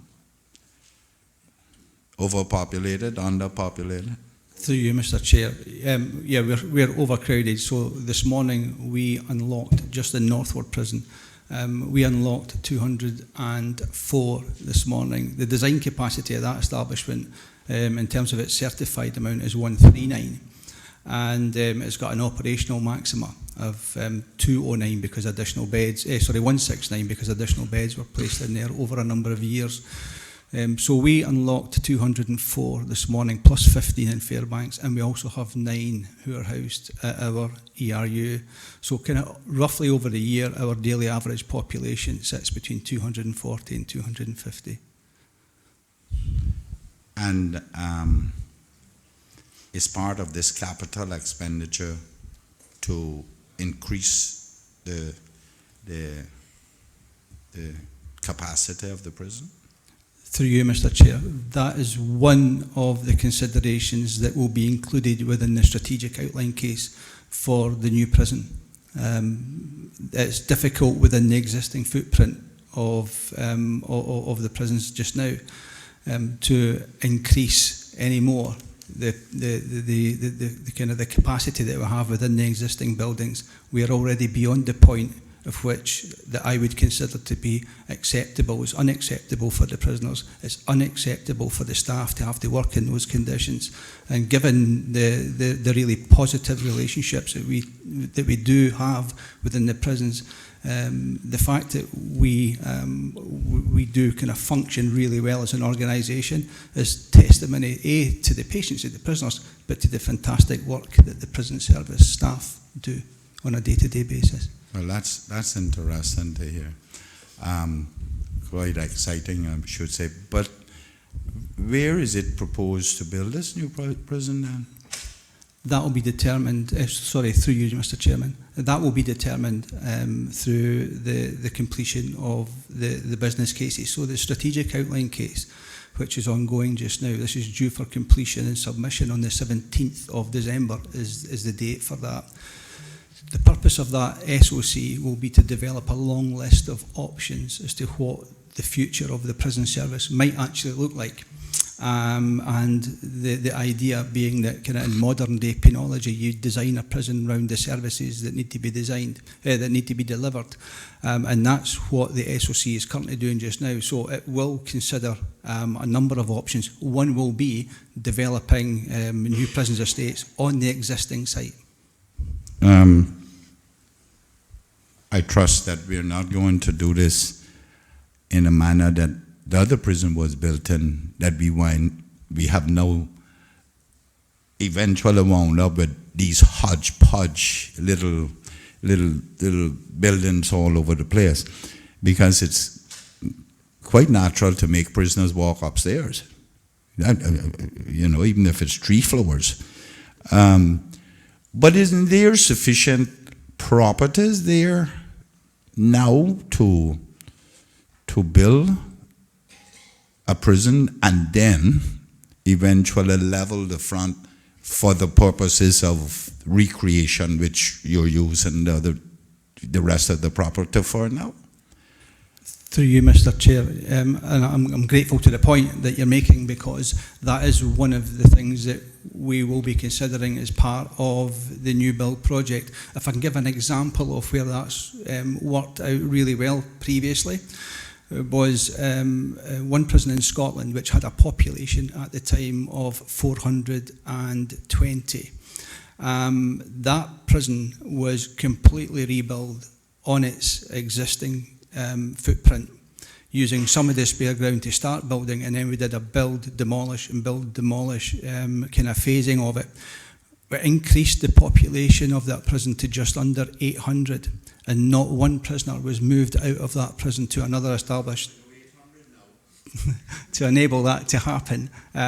So we know that kind of phased builds on existing sites can be done. It's a case of planning, and it's a case of ensuring business continuity whilst we're doing that. And but having said that, it's also really important to consider other options as well. And within, if we move to a single site, it's really important that that single site considers the needs of women, the needs of men, the needs of juveniles, the needs of those who find themselves in prison not just through their criminality, but by way of the fact that they've been remanded and they're not yet found guilty. All of the kind of the range of prisoners and the range of circumstances that bring people into prisons, they need to be considered in terms of designing in facilities for all of those different groups in the new prison estate, and not, as you quite rightly pointed out, something that maybe starts off with an intended purpose, but over the years becomes very unfit for its purpose because the nature of prison changes. Okay, and I appreciate your explanation. I understand the build out of properties and stuff. I got some questions and some suggestions to you. Okay, suggestion number one, important. Not in the Cayman Islands are you going to mix juveniles with criminals. We tried that once, and the country came down upon the then minister when we put the juvenile facility within the compound of Northwood Prison. There is a stigma attached to Northwood. You don't have to say Northwood is an area, but you don't have to say that I'm going to Northwood. When you say that, that means prison in this country. So please remove that from it. If it's necessary, we need to build a juvenile detention center elsewhere, outside of that. Number two, I was under the impression that you had sufficient undeveloped land within that parcel, or the parcels that we bought there. Maybe I was wrong, which would mean that we could build a prison without having to disturb the existing prison. Evidently that's not so, based on what your answer was. Now, how close is I think it's 30 or 40 acres that government has in that area? Is it contiguous to the current prison, or I think it's on the opposite side of the East-West Arterial, the gazetted East-West Arterial. There's a 30 or 40 acres somewhere right there that we were going to give to NRA. Is it contiguous, or it's on the other side of the... Through you, Mr. Chair, I made a very recent inquiry to support the stakeholder group who are leading on the development of the strategic outline case. One of the parts of that SOC is to describe existing arrangements for your prison. That existing arrangements includes what land do you have. So currently the northward parcel where prison is sited, the entire footprint of the parcel is 112 acres. The prison is only occupying 12 to 13 of those. So there's huge capacity to do other kind of construction work without necessarily kind of moving elsewhere. And what that necessitates is the slow removal and from the general population of Northwood and shifting it a quarter mile away from the general population of the area Northwood, not Northwood Prison now, and the residents, should I say, of Northwood. That is an option that I would prefer to see explored, because we can build it another 1,600 feet behind there, and the front is only lawn thereafter or for other stuff, because the prison there is 40 years old, maybe a little more. Northwood Prison is around 40 years old. And we can now start using an excavator and taking it down, but we need to build a new prison, a purpose-built prison. The one here wasn't purpose-built. That one was built there to put people that we had down by the police station in a 6-cell prison, you know. That's what that was built up there for. And then we kept expanding and expanding until we have reached the point where, and for all those who think that 100,000 population doesn't bring more prisoners, bring it on all down, because that's what happens. But I certainly would entertain and would prefer to see the prison being built on that over 100 acres, much further away from the residents of Northwood, because you know there is such a thing as NIMBY, right? You know NIMBY? Not in my back. Okay. Thank you. I recognize the member from Northside. Thank you. Then we come back to Mr. Chairman. Sure. I guess my first basic question, are we building a new purpose-built prison, or are we attempting to try to redo the existing prison into something that's modern? A range of options will be developed in the SOC, from redevelopment of existing estate to the creation of entirely new estate. Well, in my days of trying to develop facilities for government, rule of thumb is trying to rehabilitate something into something better is a minimum of 1.5 times as expensive. And there is quite a lot of evidence of that, including the new recent airport. And what I would like to see, and what I'm hoping, is that we are going to build a complete new facility, and that the design of that facility is not going to be imported from Scotland or England or Canada or anywhere else. The design of that facility is going to be service-driven, as identified by the people who have to treat the people who are in the prison, and you have all your safety mechanisms. Because this idea of going to look at something somewhere else and bringing it to Cayman, and it costs 1.5 times the bill because we're putting 12 roofs on it because there are snow in Scotland and Canada. We don't have that in Cayman. And the most important part of this exercise, sir, having been through it in government, is to clearly define the services that has to be delivered in the facility. The design must be driven by the services, not by you as prison officer because you want a particular carpet in your office, but service driven. And I will be watching the development of this very carefully, because if we don't do that, in 10 years, we are going to wind up right where we are now.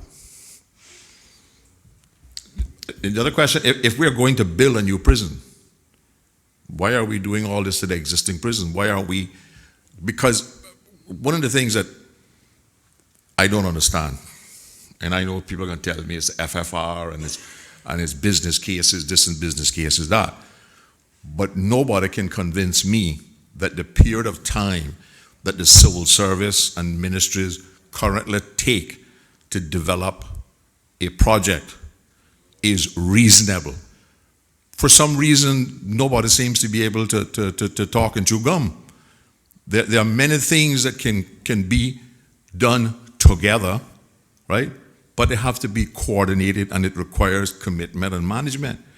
We should be able to design a proper purpose-built prison in less than 6 months, including all the costing and all the services, because we in this budget we are funding the services that have to go into the prison. So why is it taking 18 months and a year before we got blocks in the ground? Through you, Mr. Chair. We're following kind of the 5K's business model. So that's my problem. yeah, I don't understand why the civil service has a business model that requires all these incremental things to be done before anything else can be started. And everyone, we seem to have to. There was a time when the expertise existed, and I would argue that much of it still exists in the civil service, to do these things in-house, right? But that model, sir, I don't expect to see a prison until 2025.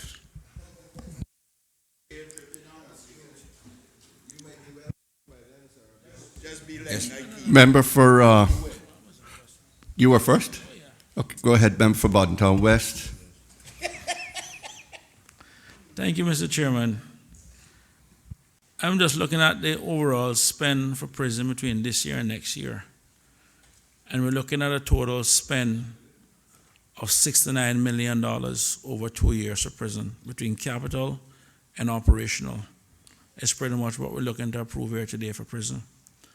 When I look at the ESO stats, and I look at the prison population at year end from 2012 to 2018, it went from 183 to 240, and the director just said, as of this morning, we're 254, 204 at Northwood, and 50 at Fairbanks.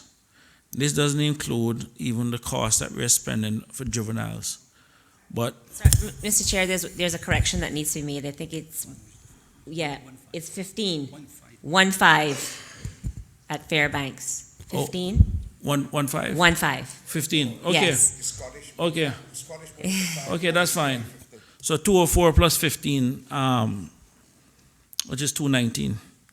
And I noticed that basically then puts us at around 280,000 per person or per custodial over the next 2 years.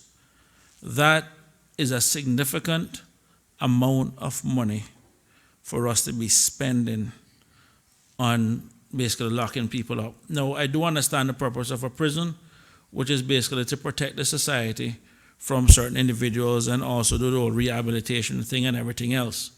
But my question is, first of all, how many in the prison population is really a danger to society?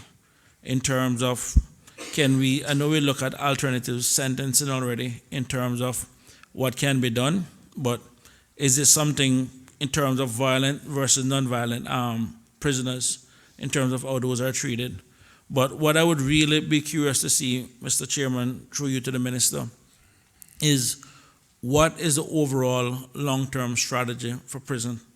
Because I am very uncomfortable. I recognize the purpose of prison, but to vote $69 million here for 2 years for prison, to keep 219 people in custody is a lot of money when we look at more money going towards the social programs to prevent, because I can guarantee you, if we had spent $69 million on these families before they've gotten here, we wouldn't be having this population right now.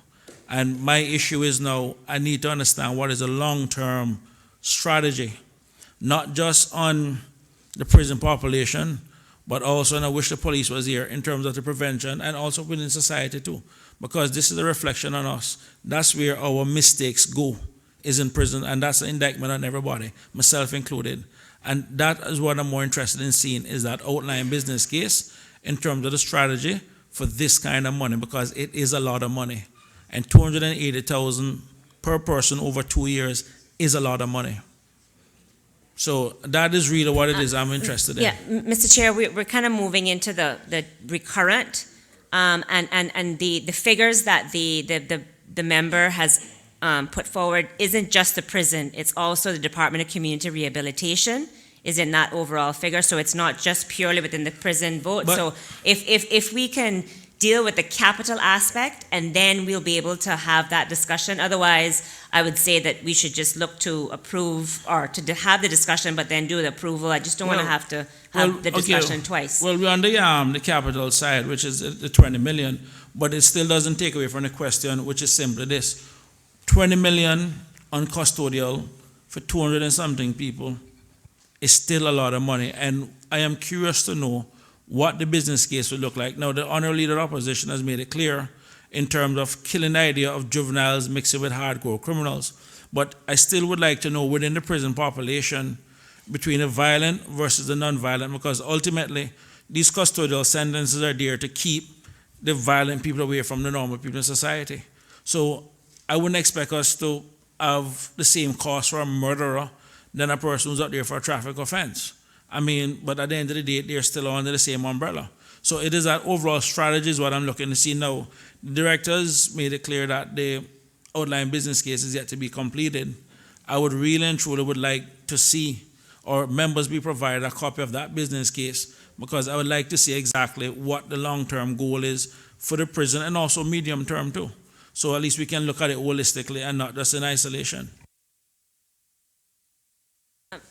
Mr. Chair, through you, I think the member has, in effect, kind of answered some of the questions he posed about the business case aspect. So that, as the director highlighted and the member underscored, the kind of business case process, whether you think it's necessary or otherwise, is another. We're following the FFR and the framework that is required for a capital project of this magnitude. The process is still undergoing. The business case will be presented after the various strategic outline considerations are made, the first phase of that whole process. That will be presented to Cabinet, and then a decision will be taken at that time about the actual plan or strategy, the plan, but it's very much taken into consideration, obviously, what members have said about, and also what the director has said, to ensure that we look at the considerations and the eventual build of the new purpose-built facility is taking a more holistic view as opposed to the piecemeal patchwork way in which the current Northward has evolved. So that is certainly something that we share as a government as well too, to make sure that we have a building, an infrastructure that looks at the various considerations. And I'm certainly looking forward to getting the outcome of that business case process that the department is going through currently. Well, thank you very much for that, Minister. Through you, Mr. Chairman. Well, then it comes back to this issue is that we are approving $20 million in capital over the next 2 years, but we're not sure, well, we're into prison, we're not sure how this money is going to be spent. So at a minimum, again, and this is the reason why I said I would really like for us to see the business case, or at least have some update, because if it's a situation where the business case come back where it's feasible to have something like juveniles there with this one or that one or whatever, then that's going to be a problem. So I just want to know, I will trust the minister in this regard, because, and I will trust the members of cabinet, but as leader of the opposition said, there has to be some input and also buy-in from the stakeholders within the community in terms of how it is that we want our prisoners to be treated, because at the end of the day, they may be Northward, but they're still our family members, and we ultimately is concerned with the way they're going to be treated.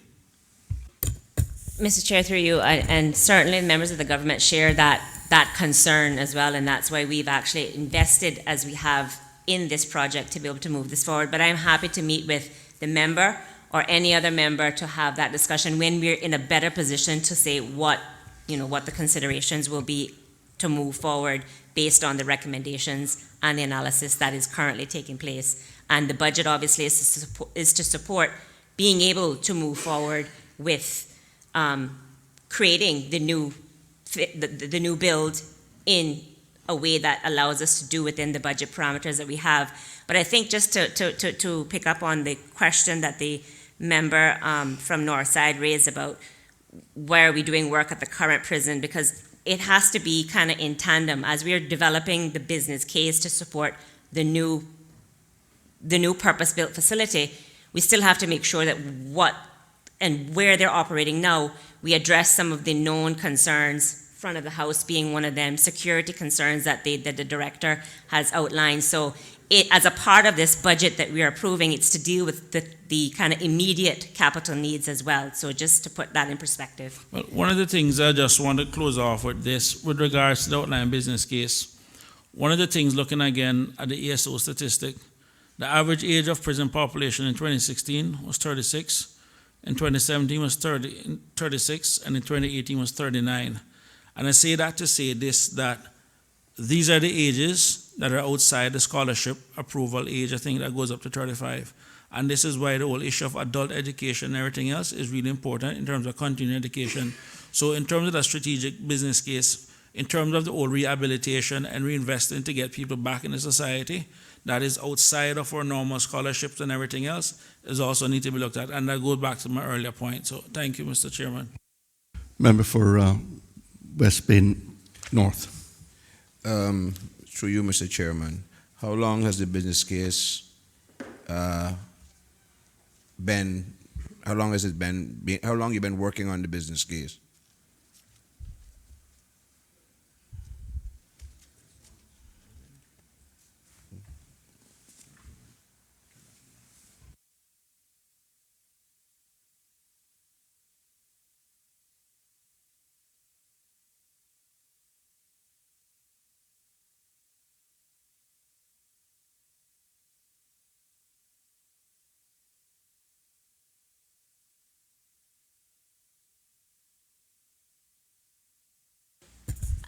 Mr. Chair, I've been reliably informed that the process, the kind of SOC process started in earnest with respect to the development of the SOC from August of this year. And Mr. Chairman, through you, how long have you been director of the prison, sir? Through you, Mr. Chair. I came here in February of 2018 on an interim basis, but since the 11th of October 2018, so just over a year, I've been formally the Director of Prisons. And how much longer will this business case take? Through you, Mr. Chairman.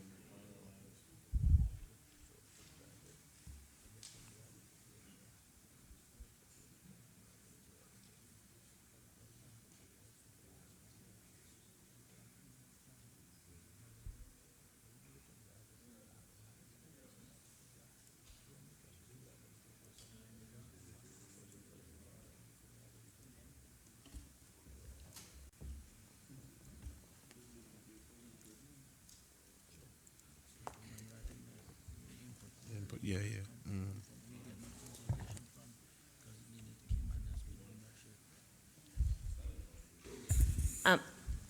Mr. Chair, I've been informed that the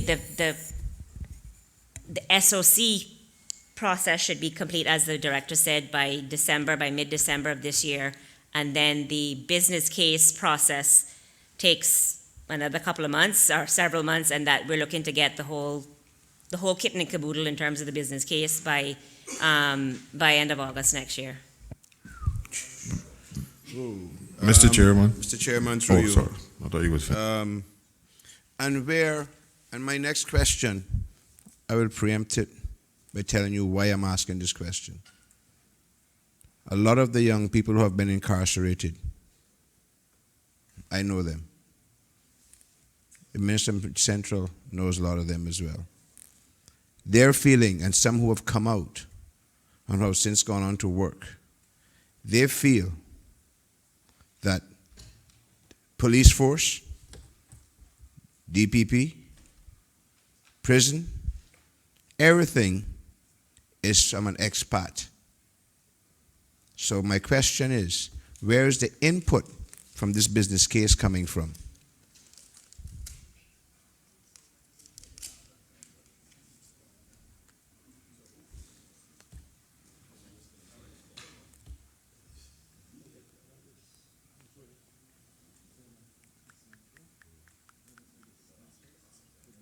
What?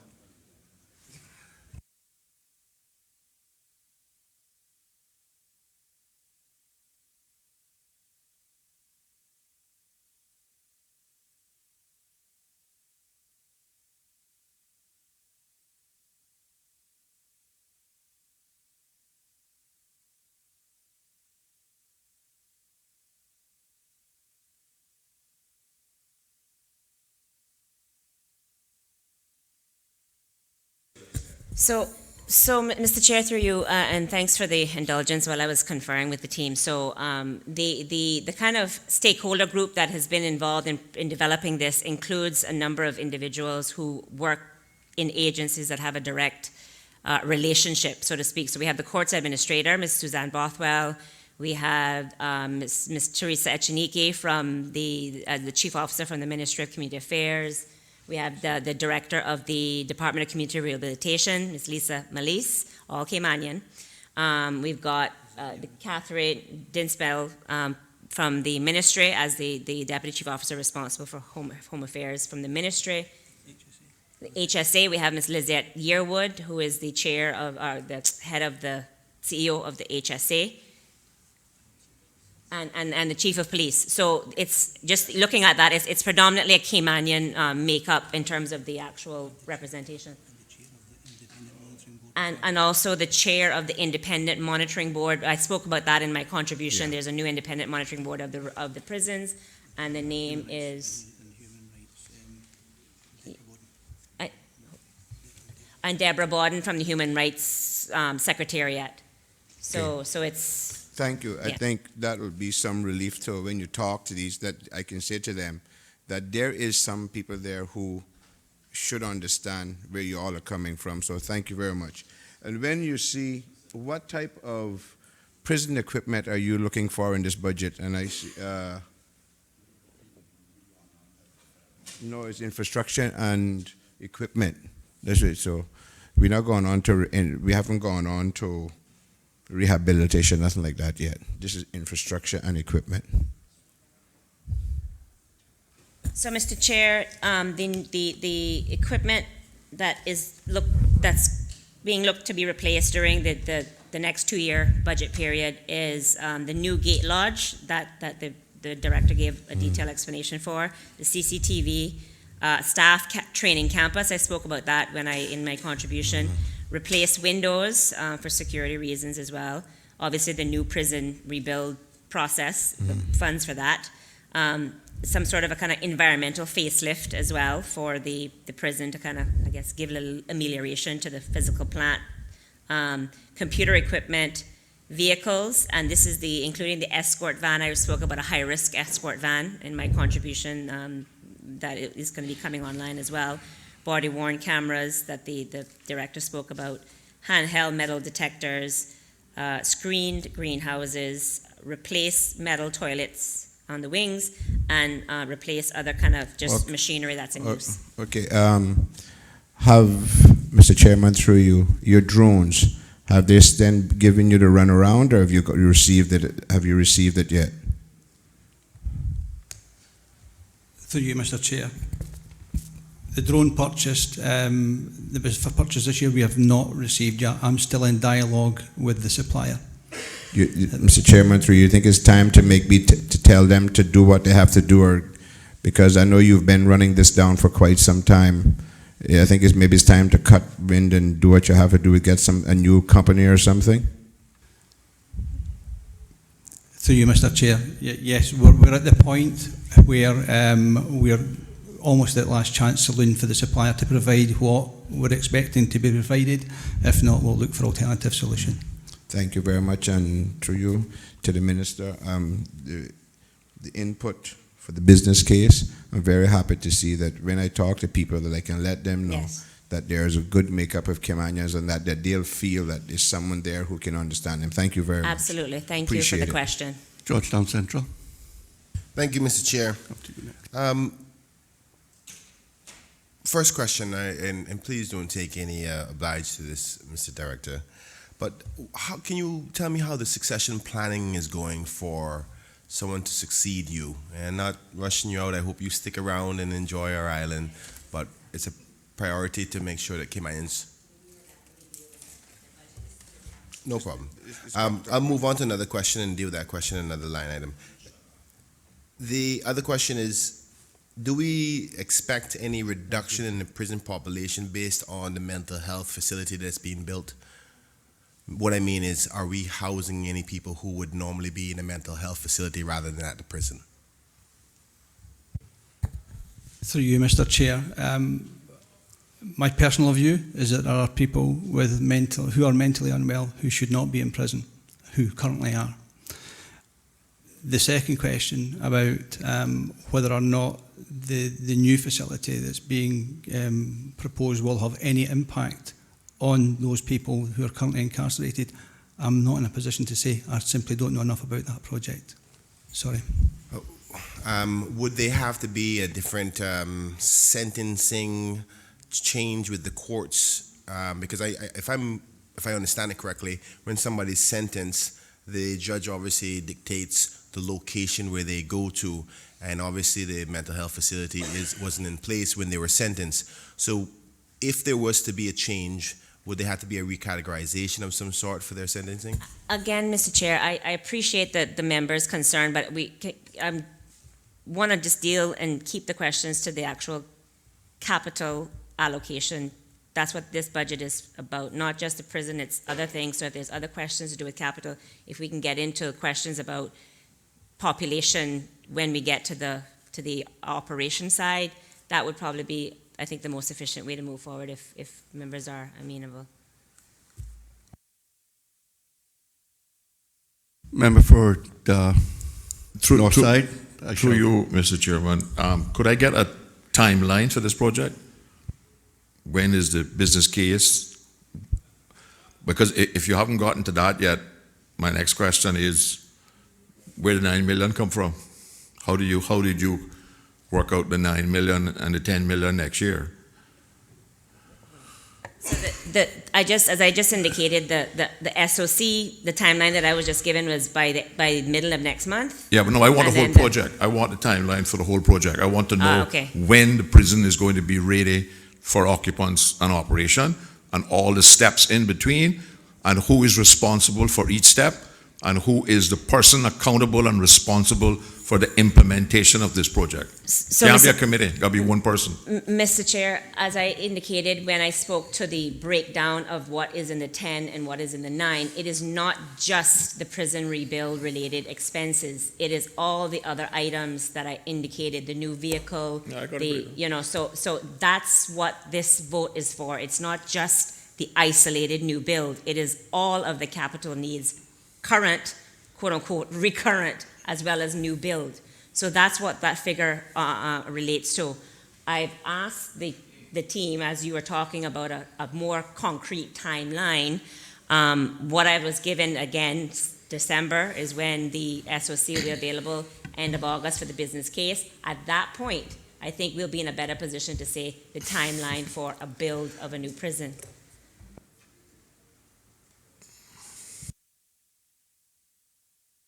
All those in favor of EI 67, Ministry of Financial Services and Home Affairs, $19,062,000 in 2020 and $17,798,000 in 2021, standing part of the schedule to the bill, please say aye. Aye. Those against, no. The ayes have it. We go back to OE 125, Caribbean Disaster Emergency Management. We were going to take that with FSC 30. Okay, we're going to take FSC 30 together because they are related, which is FSC 30 on page 24, National Disaster Preparedness and Response Services, $1,287,961 in 2020, $1,383,762 in 2021, and also OE 125, Caribbean Disaster Emergency Management Agency membership, $90,000 in 2020 and 2021. Are there any questions? Mr. Chair. North Georgetown Central. Thank you, Mr. Chair. Through you to the Minister. I know that the Minister is aware of the Commonwealth Parliamentary Association conference that happened in Uganda. And a part of one of the workshops for small branches, they did a report on threats to small island states, and they developed a new Commonwealth Parliamentary Association handbook with suggestions on how for us to address climate change proactively and sustainability for small island states like the Cayman Islands. Has hazard management got access to that yet, and have they read it to have any considerations of implementation here locally? Because it's very extensive and it's been working on for the last 7 years, if my memory serves me well, with all the island states working together to find common goals.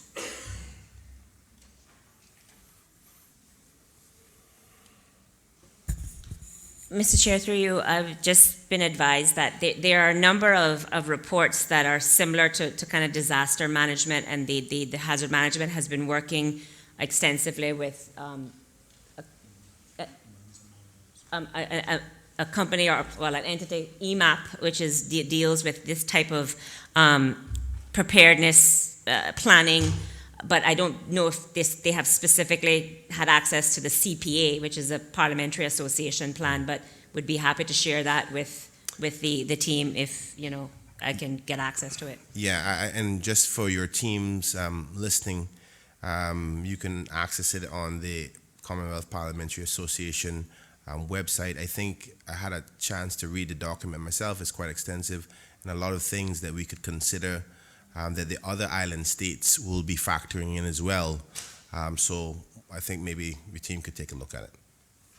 Mr. Chair, through you, yes, we'd be happy to make sure that the team has access to that and factor that into the various planning exercises. I'm sure the member will recall the quite extensive overview that I gave of hazard management in my contribution about the various planning exercises that's being done now, as well as will continue into the future, looking at a multi-agency approach. So I'll certainly make sure that they have access to that information to factor into the equation.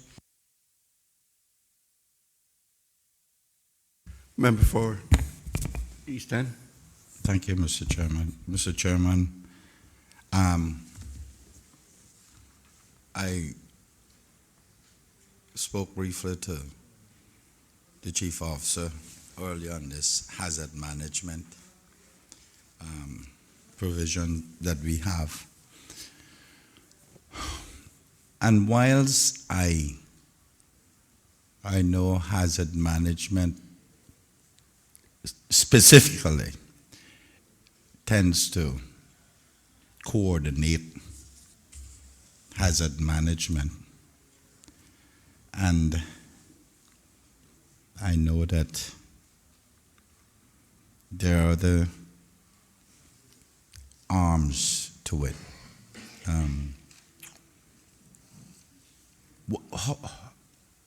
How much authority does hazard management have to ensure that the preparation, all the necessary equipment is in place for a disaster preparedness response?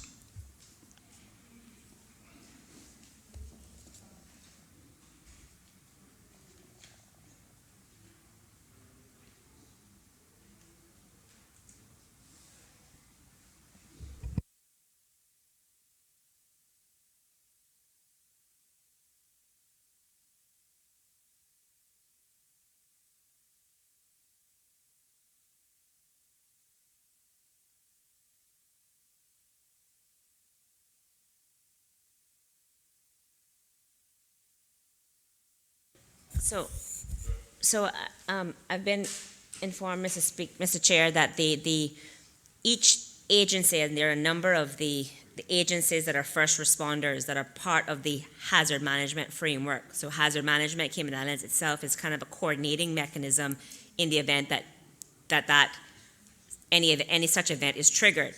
And then, of course, the NEOC, the National Emergency Operating Center, would kick in, and hazard management would then act as that kind of coordinating mechanism. But each individual agency under the kind of umbrella of first responders, example, fire, prison, police, etc., HSA, etc., they would have to be responsible for their assets and making sure that they are ready to be deployed. Similarly, working with the Ministry of Commerce, as we heard in the Minister's contribution, PWD does an asset in collaboration with HMCI, does a kind of asset overview audit of the kind of state of preparedness of various government buildings, etc. So it is it's a multi-agency approach to how we deal with any sort of disaster. But hazard management's role is that to be that kind of help to coordinate in the event that that kind of national emergency response needs to be triggered. Mr. Chairman, obviously that sounds to me like everybody out on their own limb and are expected to behave in a certain manner and have their preparedness based on what they are required to do. And it sounds like we're talking silos, eh?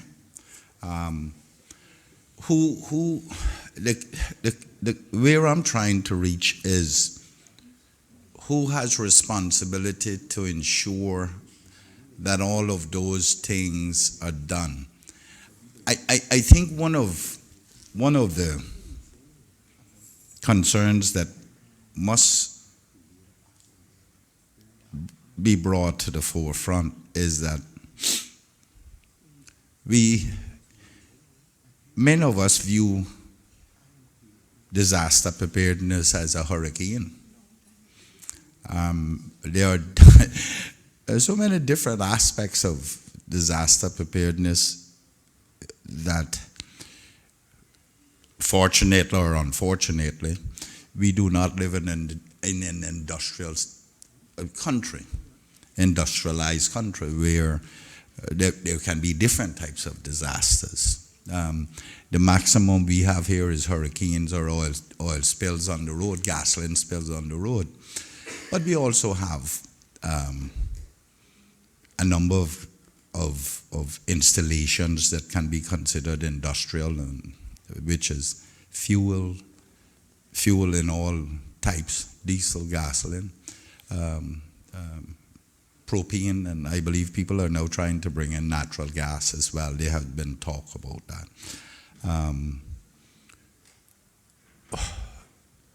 Who is responsible for ensuring that the public works has their stuff in place? The DEH have their stuff in place. Fire has their stuff in place to do somewhat of an audit, so to speak.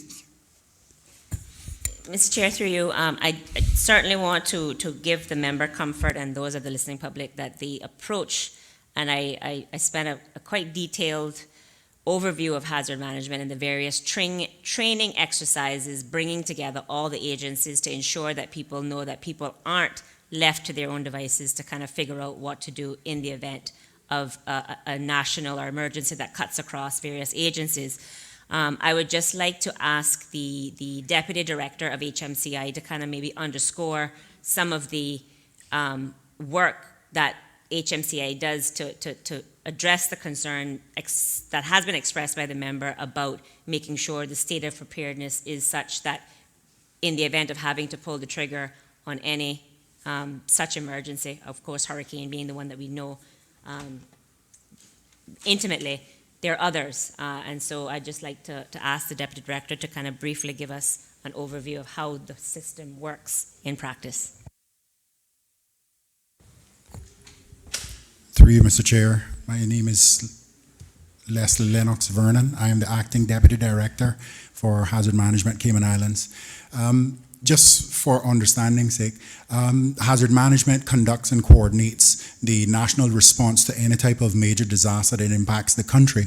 So there's a mechanism in place, and by way of that mechanism, there's a number of programs and trainings and such that are conducted annually, some twice annually and so on. For example, we have the annual hurricane exercise, which was done earlier this year. And to touch on the point of various departments and agencies and so on working to their own, or working in isolation on their own, isn't quite true in the sense that when we come together, we are practicing these various plans that are being put in place and reviewed by us with input from each agency and such, as well as reaching out to counterparts within the region to understand best practices and such. So, to answer, if that answers your question. No, it doesn't, but maybe I didn't explain it properly.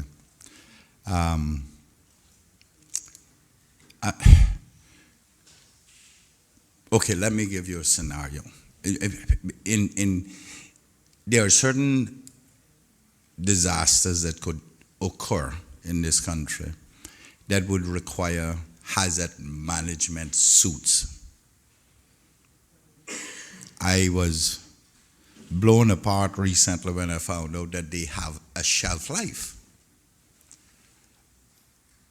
I was further wide-eyed when I learned that we don't have them readily available in this country. Or those that are available, their shelf life has expired, somewhat like mine.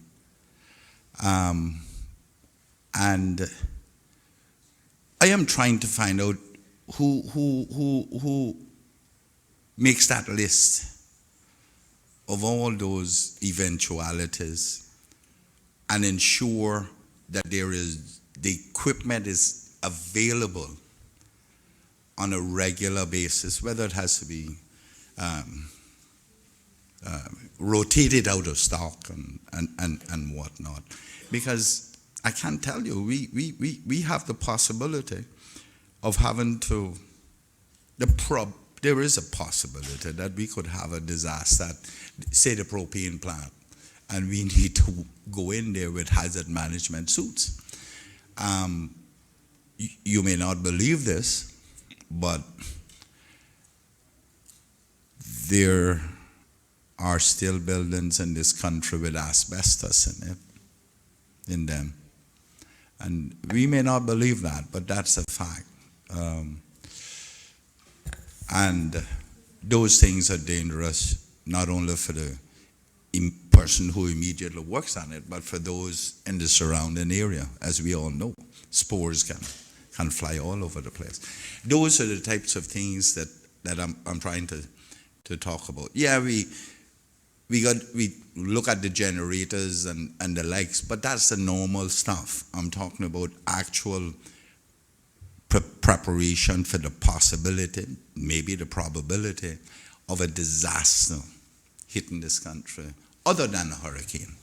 So I want to thank, Mr. Chair, I want to thank the member for, I guess, clarifying what his concern is and expressly referring to the fact that what he understands to be the case is that there's no hazmat suits, as you referred to, but I've just been reliably informed that we have, in fact, the fire service, and again, this goes across the cutting nature of how the country will deploy the resources to address a disaster.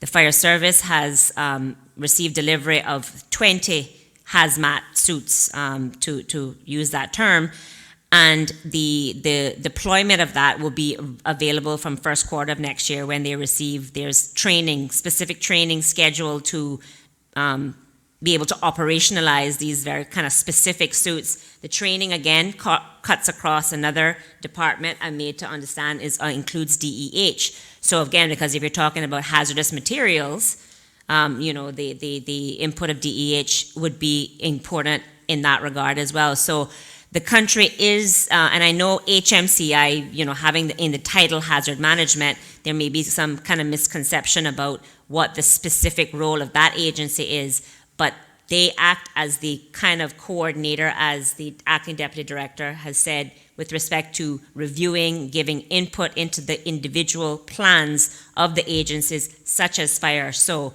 we do have those hazmat suits that has been inquired about by the member, and I'm happy to say that we will be in a position to deploy them should, God forbid, we need to do so, certainly as early as next quarter of next year.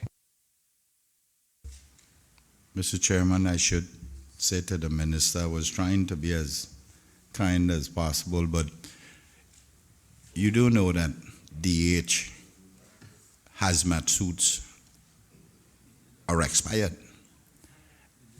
Hang on, you do know that the fire didn't have any. And this has only happened in the last few weeks. So Mr. Chair, through you, I am not in any way doubting the what the member has said about the situation anywhere else. I cannot speak to what DH has or doesn't have. I've just been informed by the Chief Fire Officer, or the Interim Chief Fire Officer, that Fire has possession of 20 suits and will be receiving the training necessary to deploy those suits if and when they are called upon to do so. My humble request is that since HMCI has that title, that they do an audit to make sure this country is prepared and inform the different people precisely how they should be prepared. If that's how we're going to respond to these things, we need to do it. It is of paramount importance. We cannot expose, because I also went to hazard management and they say they don't do those things, and I understand that now. God forbid we have a disaster that involves hundreds of people and DH, and we only have 20 hazmat suits in this country that people have not yet been trained to conduct, to use them in. And Mr. Chairman, we may very well be a little lackadaisical as a people because we have never had to deal with that from an industrial perspective.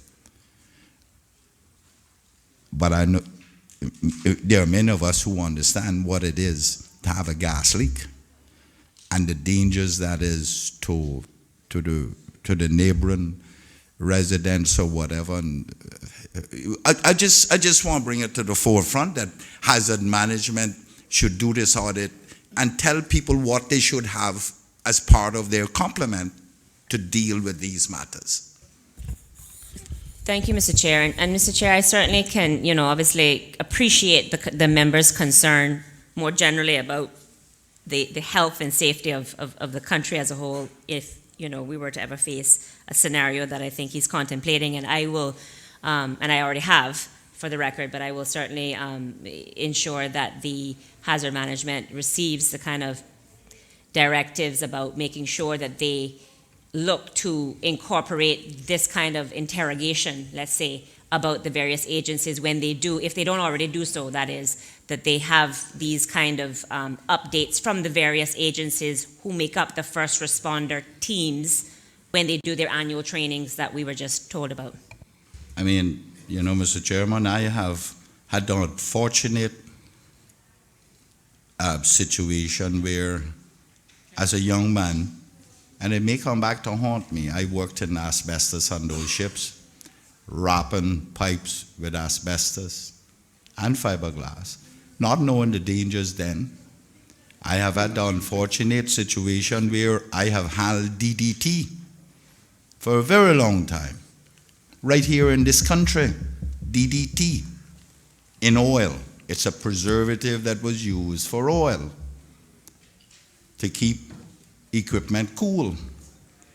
I have been exposed to it right in this country. Then I say I'm contagious now. Don't think I'm contagious. But that may very well come back to haunt me in the next few years.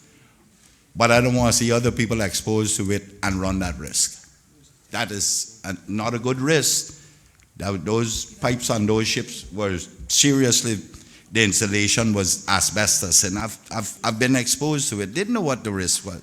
18 years of age, how are you going to know what the risks are?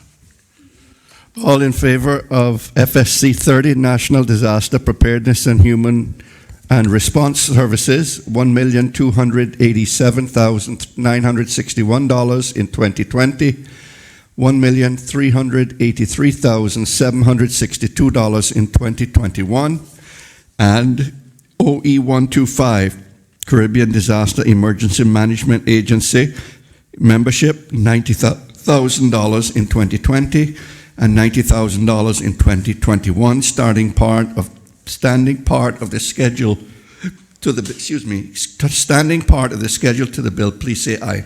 Aye. Those against, no. The ayes have it. FSC 31, Public Safety, Electronic Monitoring and Incident Response, $5,738,825 in 2020 and $6,041,735 in 2021. Are there any questions? If there are no questions, FS 31 is on page 24 of the booklet that you have, the document you have. And in the interim, Mr. Chair, let me just thank the member from Hazard Management for coming and facilitating the discussion that we just had. Mr. Chairman, do we now have all those electronic TVs in place? I think the minister did say the cameras that they were almost deployed. I wonder if the minister can opine on something we have been fighting for years, if it's her ministry's remit, that is.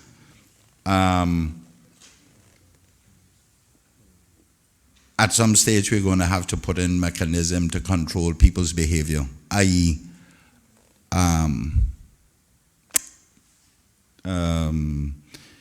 license plate identification cameras. And I'm wondering if those cameras has that capacity.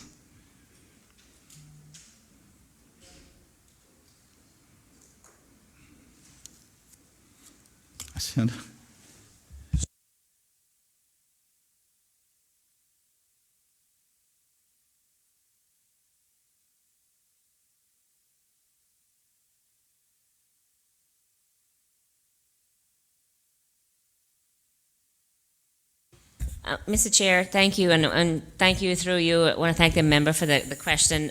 But I do recall, but happy to reiterate that I've just been informed that there are a number of these cameras that the member has referred to that have been and are in use and have been in use for quite some time for intelligence purposes that are being used by the police. So it's something that's already in play. Mr. Speaker, Mr. Chairman, I wasn't talking specifically about that. I was talking about utilization for speeding,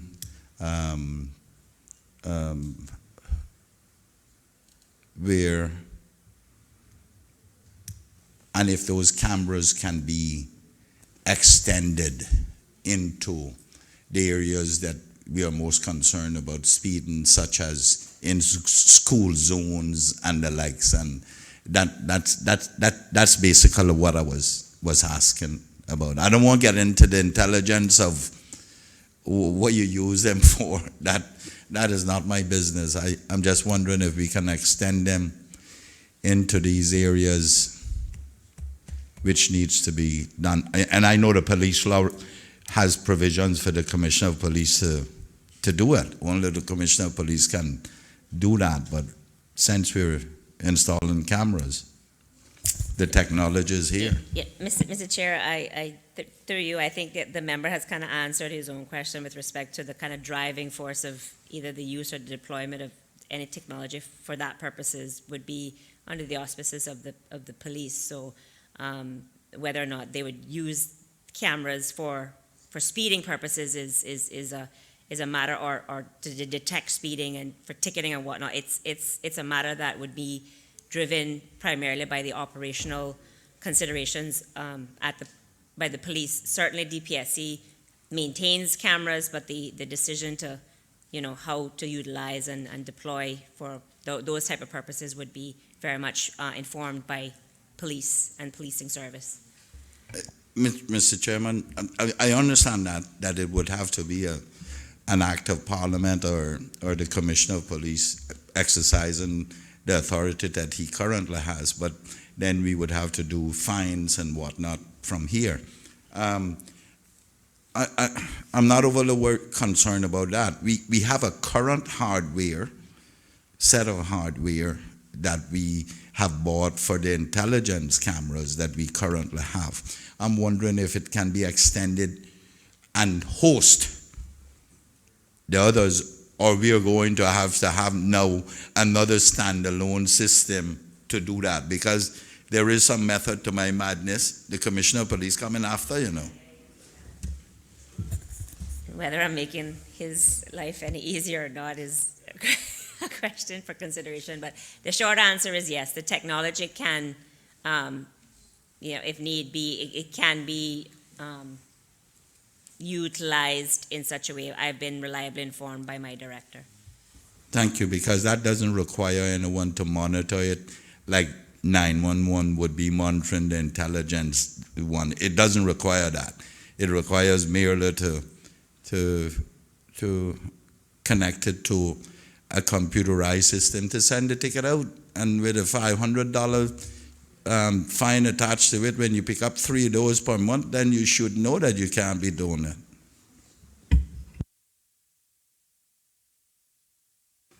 So, Mr. Chair, through you, from a technological perspective, the technology is available, but it would require a legislative package to kind of go as well, because the framework for that is not currently in place, as the member has, I'm sure, indicated with respect to the actual deployment of the technology, in other words. So from the DPSC side, as it relates to the technology, it is available, but there are other considerations that need to go into play before you would be able to say, quote unquote, pull the trigger.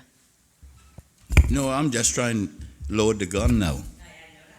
And there are big bullets in that. So I'm just trying to stop anyone giving me the excuse that of how much it's going to cost to put that hardware in place to be able to do it when the hardware is already here. I'm just trying to find out if the hardware is here that we can go through and add on to what that hardware is and its capacity to take it. That's all I'm concerned right now. The gun is loaded and now it's pointed.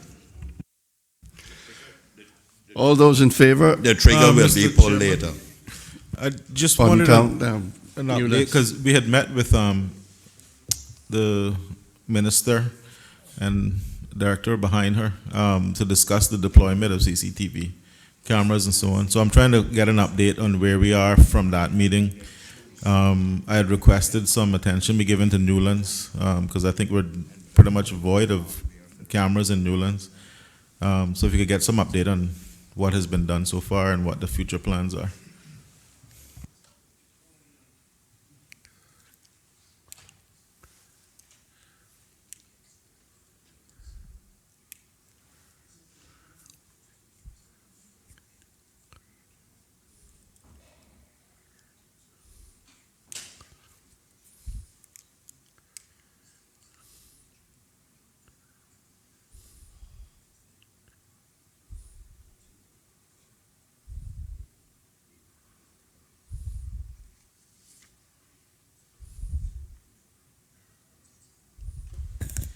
Mr. Chair, through you, obviously for security reasons, we're not going to divulge places or what, but I've been reliably informed that there were 3 locations that were to be done in Newlands. 2 have been done, 1 will be done by the end of the year.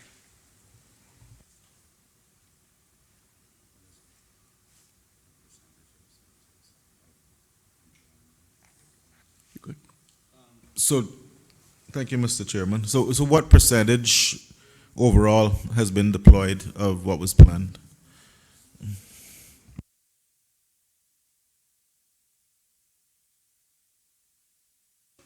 Mr. Chair, just to kind of recap what I had indicated in my budget address, it's about 86% of all the cameras that were expected to be deployed this year have already been deployed thus far. And upgrades, I've been told. And when will the completion be? Sorry if I missed that in your budget address, Minister, but I may not have been paying complete attention to you.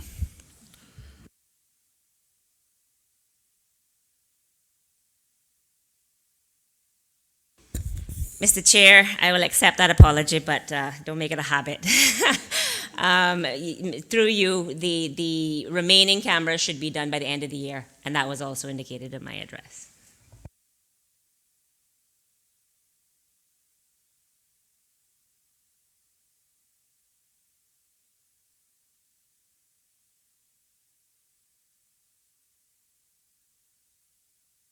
All those in favor of FSC 31, Public Safety, Electronic Monitoring and Incident Response, $5,738,825 in 2020, and $6,041,735 in 2021, standing part of the schedule to the bill, please say aye.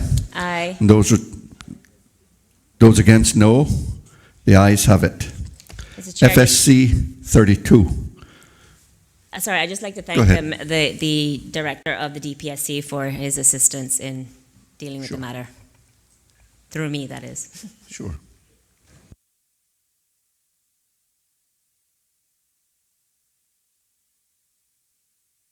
I'm happy to take them together. So we'll take FS 32, Domestic Fire Services, $9,653,144 in 2020. $10,647,392 in 2021, and FS 33, Aerodrome Fire Services, $5,527,280 in 2020, and $5,906,868 in 2021. Are there any questions? Yes, sir. Mr. Chairman, haven't not had the opportunity to see this, to view the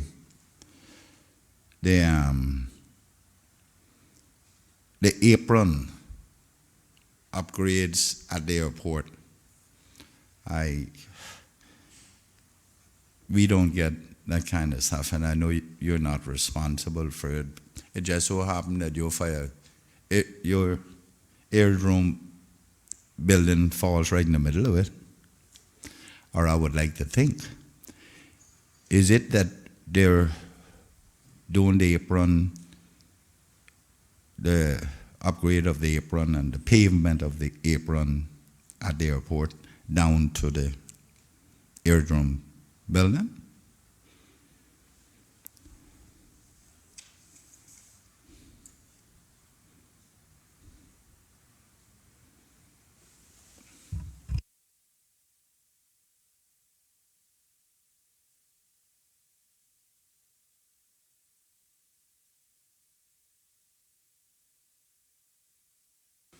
Mr. Chair, through you, I have been informed by the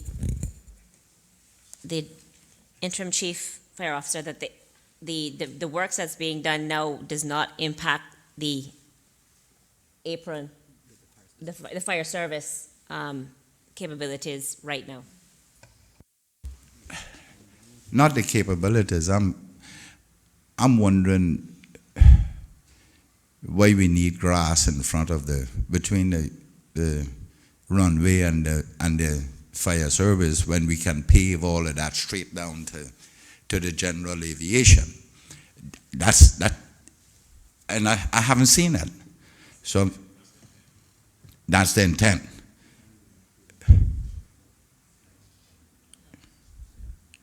Oh, okay. So that the fire service will have easier access out there, not just the road access out to the there, and then planes can be stacked up there as well, and parking. So it's going straight down to the general aviation. Straight down. Okay. You see, no. we're not eyeing here yet.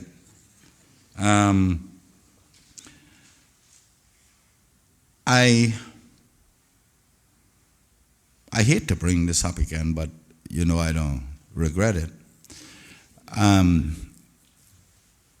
We have talked for many, many years about utilizing the fire services stations as utilizing them for ambulance services as well. We talked about West Bay Station. We talked about Northside Station. Because of at that time, 10, 15 years ago, it was somewhat separated in that if ambulance went to a response, in those days it was touch and go whether or not the fire service went to that response as well. Nowadays, they are synonymous with response because the fire service needs to go when the ambulance go, particularly for accidents on the road. And we thought having them under one roof would give us a better bang for our money. Has that ever been explored? And it would be interesting to hear the opinion of this new fire chief.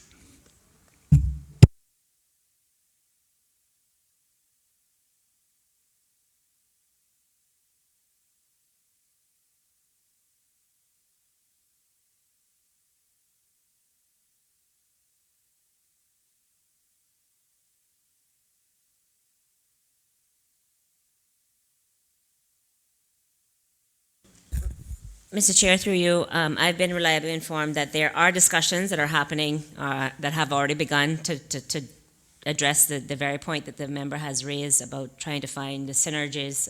The discussions between the fire service and HSC is happening on in that regard, and that the fire service is certainly open to looking at exploring ways, in creating that kind of new model going forward. And the other thing is, there was a plan to have fire service, police, and HSA on Anton Bodden Road. I hear we're now going to do a mini hospital. But the properties that were cleared there, those of you who will remember, that was the plan, to put police, helicopter pad, shooting range, indoor shooting range, fire service, ambulance service, and all of those on the one, I can't say one roof, but one compound. Yeah. Has that been changed now for the mini hospital? Okay. Mr. Chair, the discussions, I'm happy to update this House that in addition to having discussions with HSA, the discussions with the fire service and the police and looking at this kind of holistic perspective is ongoing as well. So the considerations are certainly being had, and the discussions are being had between the relevant agencies. That is for Anton Bodden Drive. I think it's Anton Bodden Drive.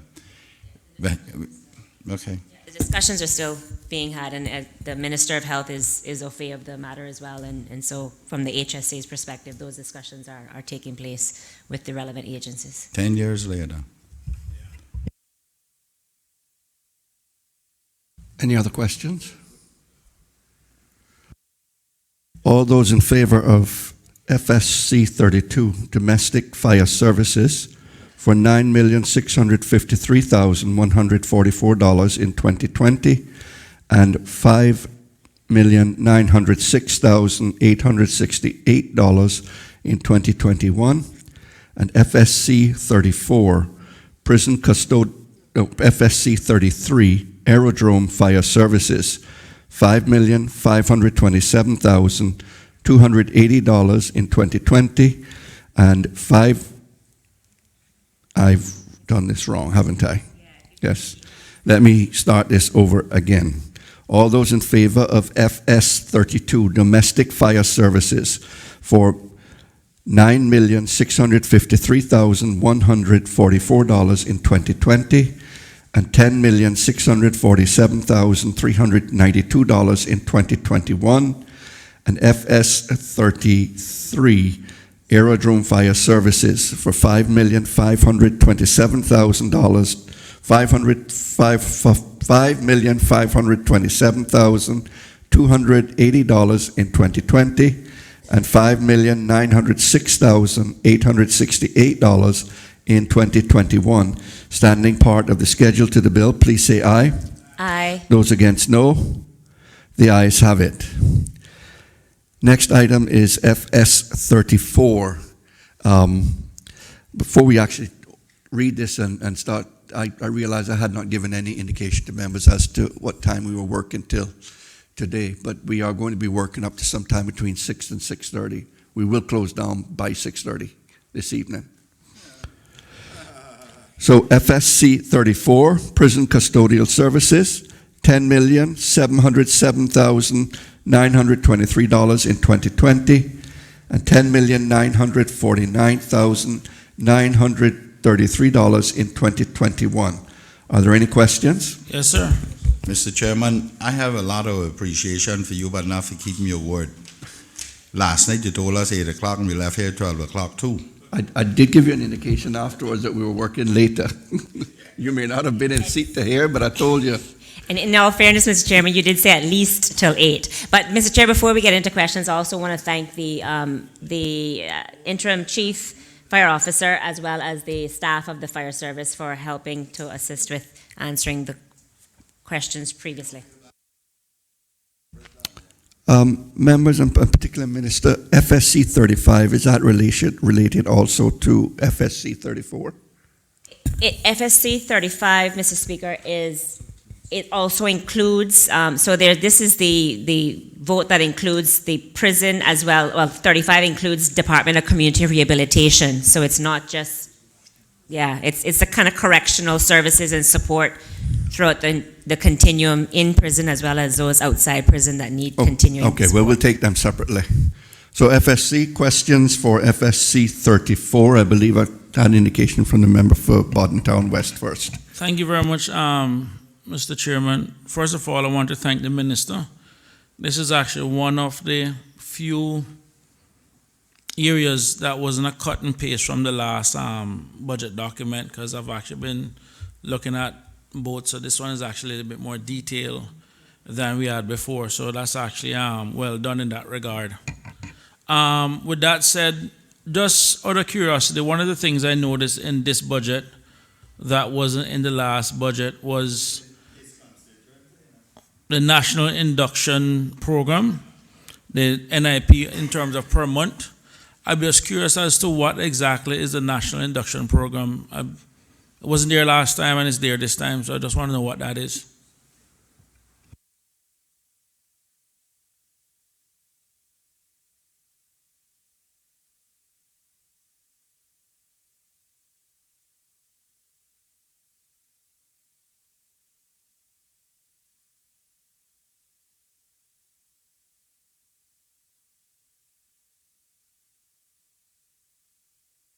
Mr. Chair, I just got a very informative and detailed response, but I will ask the Director of Prison Services to give the overview that he just provided to me, to the House.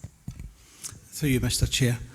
I'm grateful to the inquiry. The National Induction kind of programme is a mechanism through which everybody who comes into custody will be made aware of the services we provide, how prisoners can access those services, when they can access those services, how they progress through the system from the point of admission to the point where they can enjoy conditions of reduced supervision and security, and what they need to do in order to reach that point.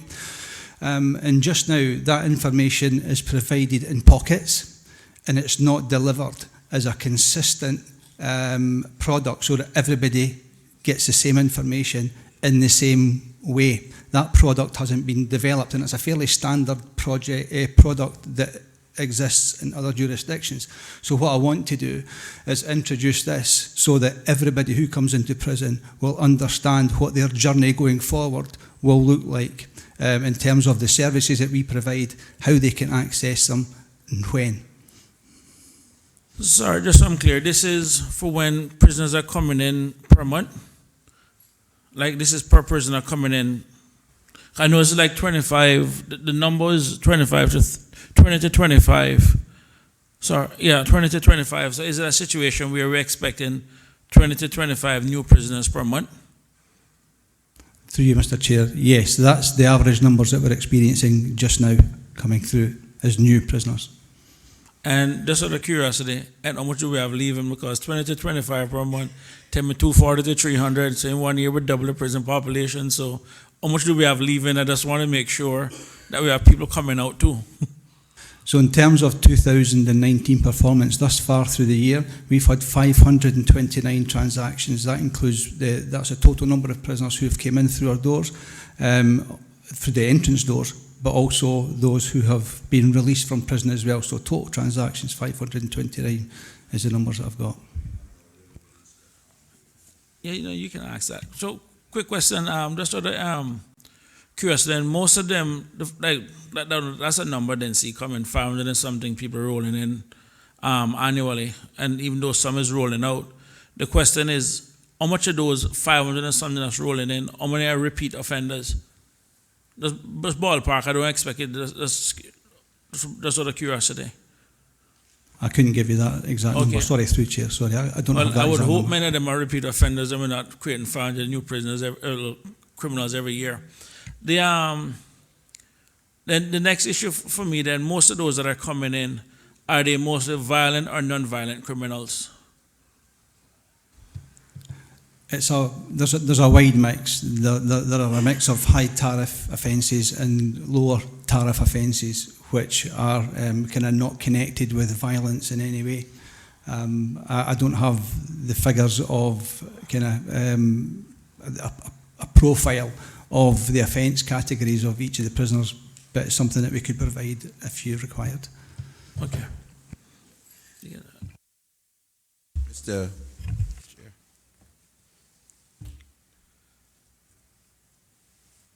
Mr. Chair, through you, is this a section where your rehabilitation will be in this section? Within the prison. Within the prison.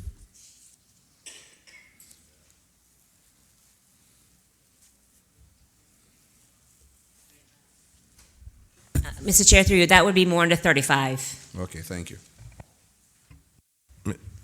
Mr. Chair, I'd ask through you to the Minister, is this the appropriate time to ask about succession planning? Yes, I think I got an indication that this would be the appropriate time. And again, I want to say to the Director that by all means, we love and appreciate that you're here in the Cayman Islands and hope that you continue to stay. But as you know, for me, particularly as a legislator, succession planning is very important. I just want to know that we are in line with the plan for succession planning. Have you identified individuals? What is the timeline and where are we at with that? Through you, Mr. Chair. I have some brilliant staff in the prison service, and a number of them are what I would define as being high performers and who have the potential to do some magnificent things if the opportunity is so provided to them.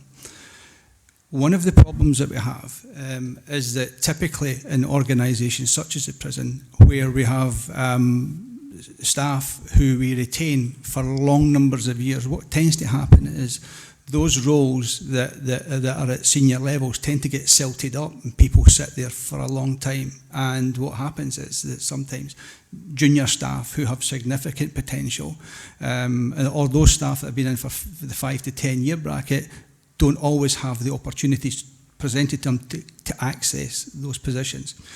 And I recognise that. and have previously been in that position myself as a developing prison officer.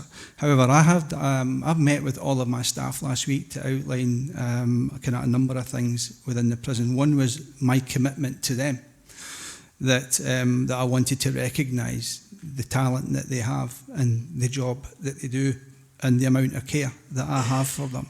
And one of my strategic priorities for 2020 is to have a local development plan in place, which I will refer to as a people strategy.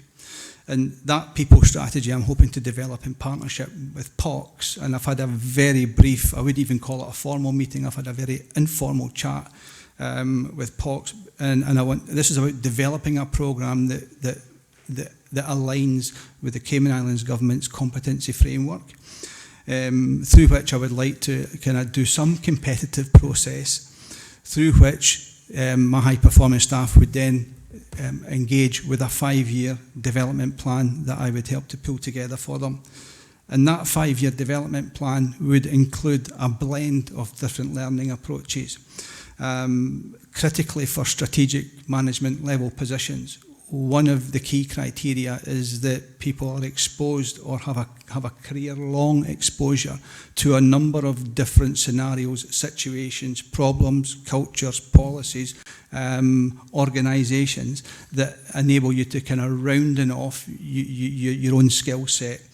So I'm proposing that I identify 1 or 2 at this point, kind of high performance individuals who I would hope to engage with some overseas placements, with some cross-government placements so that they can understand how the Cayman Islands government works and how it functions in other departments, and then to kind of guide them and mentor them through a programme of development projects that would include change management, policy development, and alongside that I would like to develop some academic study, and I've had a very brief, again, initial chat with UCCI where I tabled that about the development of a kind of prison study or some kind of penal qualification that our staff could align with.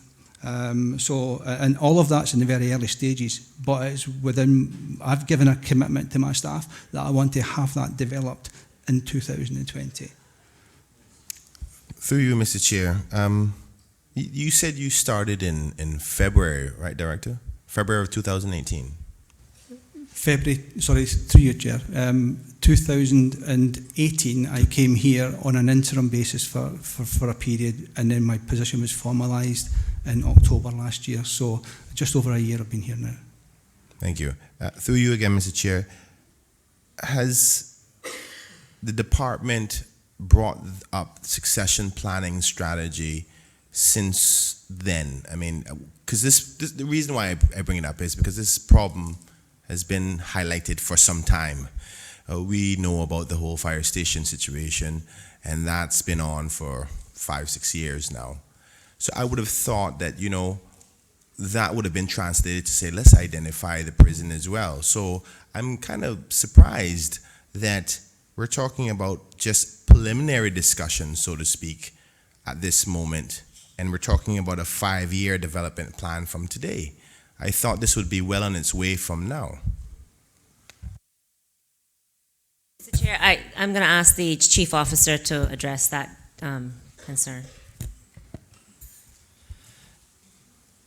Mr. Chairman, the Ministry has been very concerned with succession planning and staff development. Since the Director came on board, some of the immediate priorities had to do with the new prison bill and getting that project underway, as well as addressing staff capacity issues. One of the issues that this budget is trying to address is the fact that the prison staffing is at a very low level, which means that they're under stress for allowing officers time for leave or to do training. So the Director has, so far in the last year, spent a lot of time troubleshooting some of the major issues.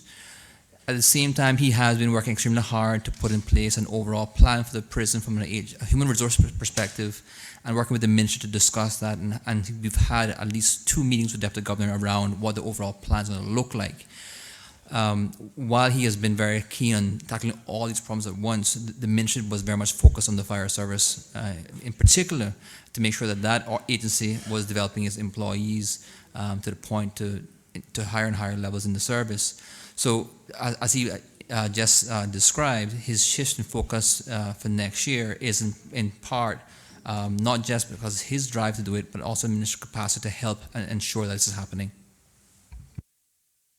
Thank you, Chief Officer. Through you, Mr. Chair, I accept your explanation there, but would it be fair to say that the focus and attention or the start of that implementation plan for succession planning should actually start from you as the Chief Officer?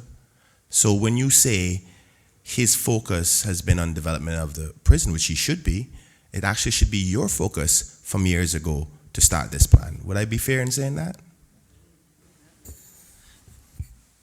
Mr. Chairman, through you, the minister has been very much involved across all of our agencies in terms of development of employees in those agencies.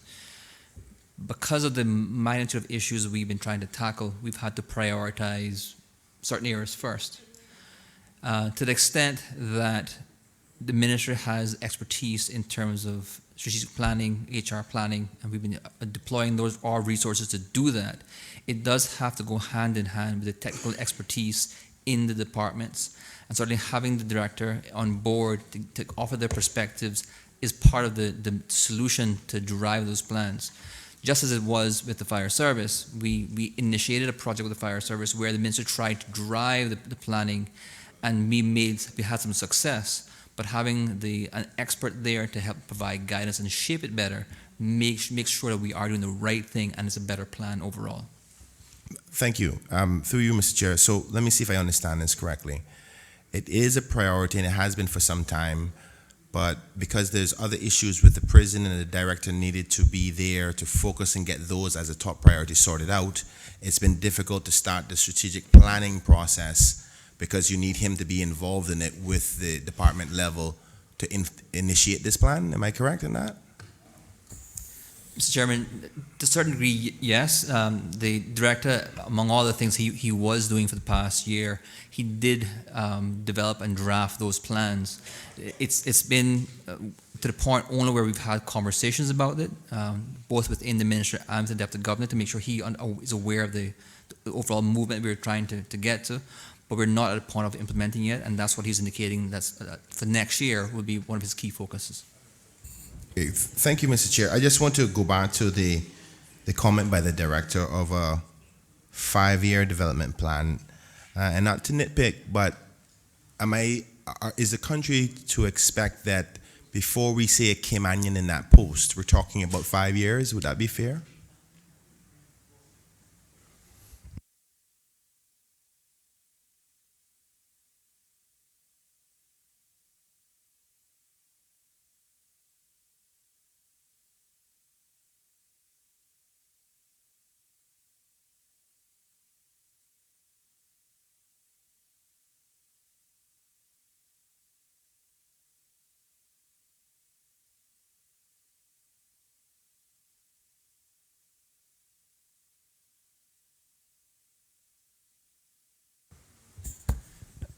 Mr. Chairman,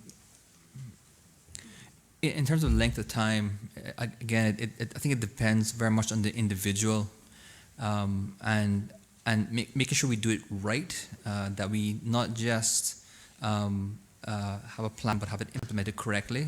That does take the individual buy-in and drive to make sure that they are following the program, whether it's comments or training or what kind of experience they need. It can take a while to implement. I think the experience of the fire service to get to the point of the promotions we had in the fire service, it took a lot longer than we thought it would be, because we went through a process of identifying capabilities and skills and assessments and trying to see how to make sure we get them to put their best foot forward in the process of getting promotions.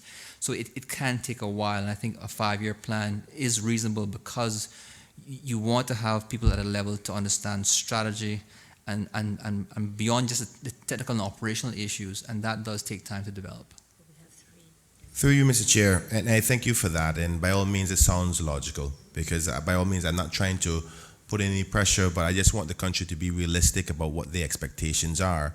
So as far as I understand it, we're looking about a 5-year strategic plan to ultimately upskill, retool, potentially train amongst those staff, and potential options for secondments to get us to the place of a Caymanian running that service. Am I correct?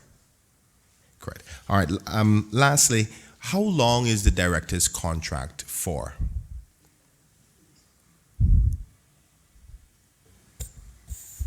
The contract is until October 21. Through you, Mr. Chair, the director has obviously been very competent so far, because I've had personal discussions with him on a constituency basis, so I'm happy with his performance. Is it fair to say that we're going to expect an extension when it comes to the end of his term? Obviously, with his liking, is that what is to be expected? Mr. Chairman, through you, and again, so this it applies to across all our agencies where contracts in place. There is no expectation for renewals of contracts. Our goal is to make sure we have competent Caymanians in senior positions and make sure that they're working towards those senior levels. For example, we've hired 3 Caymanian deputy chief fire officers and are trying to push them so they can compete for those jobs. It'll be the same in the prison service. We'll ensure that we are training and pushing Caymanians to achieve those higher levels. Through you, Mr. Chair, in respect to the fire service, just because you bring it up, I'm not trying to dwell too much on them, but a lot of options were available for secondment from other departments, because we're talking about senior posts from administrative, but also persons have to have the administrative skills, but the background with the service they provide, which is safety. Are we examining potential secondments from, say, for instance, the fire service or even the police service to assist, so we can have more options? Because what I'm concerned about is if we're only limited to what is currently at the prison, the process might actually take a lot longer than 5 years, based on your explanation of how inefficient it is at right now for leadership. Would that be a fair statement? Mr. Chairman, my comment regarding capacity, without the right staff complement, it means that the time needed to give officers the opportunity to go on secondment, to do training, is more limited. So part of the correctional measures to be taken is to increase the capacity of officers, to allow the shifts to run properly and give the slack needed to have those time for training and development. Certainly in terms of senior management positions, the conversation has always included not just technical and operational qualifications, but strategic and management qualifications, including secondments and discussions about how to increase skills in areas such as finance, HR, and others. So it's a holistic package that needs to be developed according to the needs of the individual who we're trying to groom to those positions. All right. Last follow-up, and I'll allow the Leader of Opposition to question. Would you say then, just because you mentioned the fire services, that we are well on the way? Because I understand that the contract was for 1 year for the fire service. Are we on our way that when that contract ends, that the Caymanian will be in that position? Mr. Chairman, that depends entirely on the 3 deputies. I'll give the indication that we have been pushing them extremely hard to not just develop their individual plans, but also to do their plans. And every opportunity is being given to make sure that they are getting the training they need so they are right for the job in a year's time.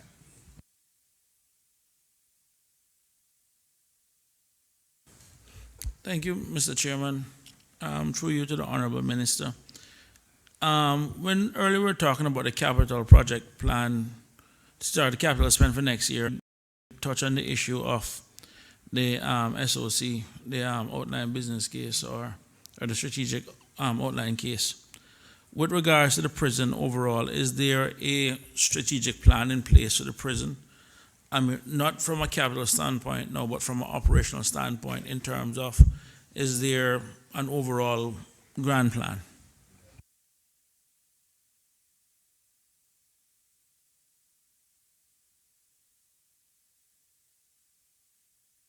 Mr. Chair, through you, the short answer to the question is yes. I've been reliably informed. Okay, well, since the prison is one of those facilities that is actually in my constituents, and I would be curious to see, because that's one of the things I do get a lot of questions on. Would it be possible if that is something that we can share that strategic plan? Mr. Chair, through you, as I've made the offer on other matters, and we've met on other matters, I'm happy to facilitate a meeting with the member from Bordentown West so we can discuss in detail what that overarching plan is. Thank you very much, Mr. Chairman. What I just want to close off by saying is that this is the first time in how many years that I've been looking at expenditure that have actually gone in the opposite direction, and I've been looking at budgets even from before. So I know that the spend from 2019 is dropping from 11.5 million to 10.7 million in 2020 and 10.9 million in 2021. So well done in that regard in terms of prison costs actually going down. Just out of curiosity, I mean, what is it, well, where did the savings come from in regards to generate the savings? So well done in that regard.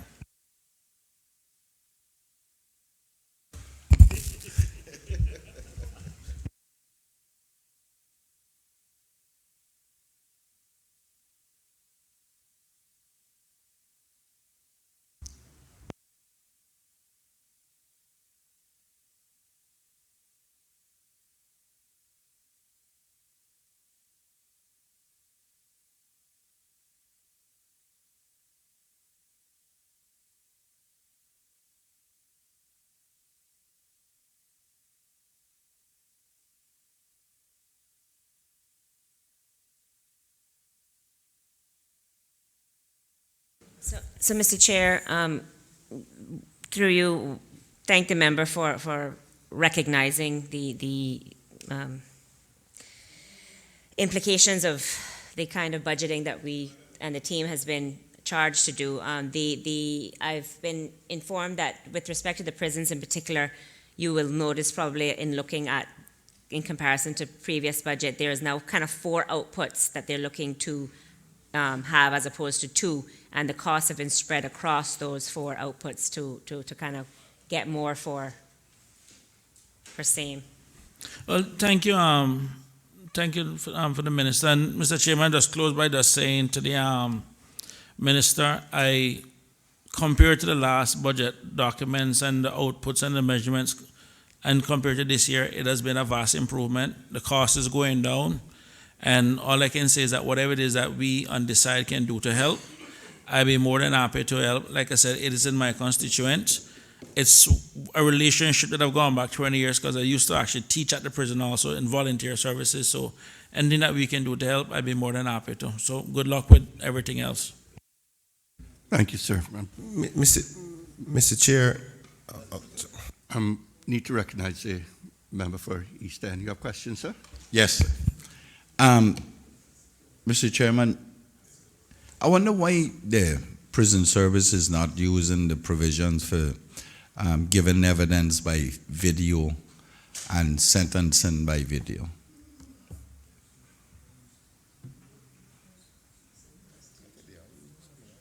Are they? Mr. Chair, I've been informed by the team, including DCR and prison, that the decision to utilize that is actually lies with the courts. So the determination about the appropriateness of how evidence should be given isn't necessarily driven by the prison service itself. You know, I shouldn't be surprised that after 18 years, the lies that have been told to me in this honorable house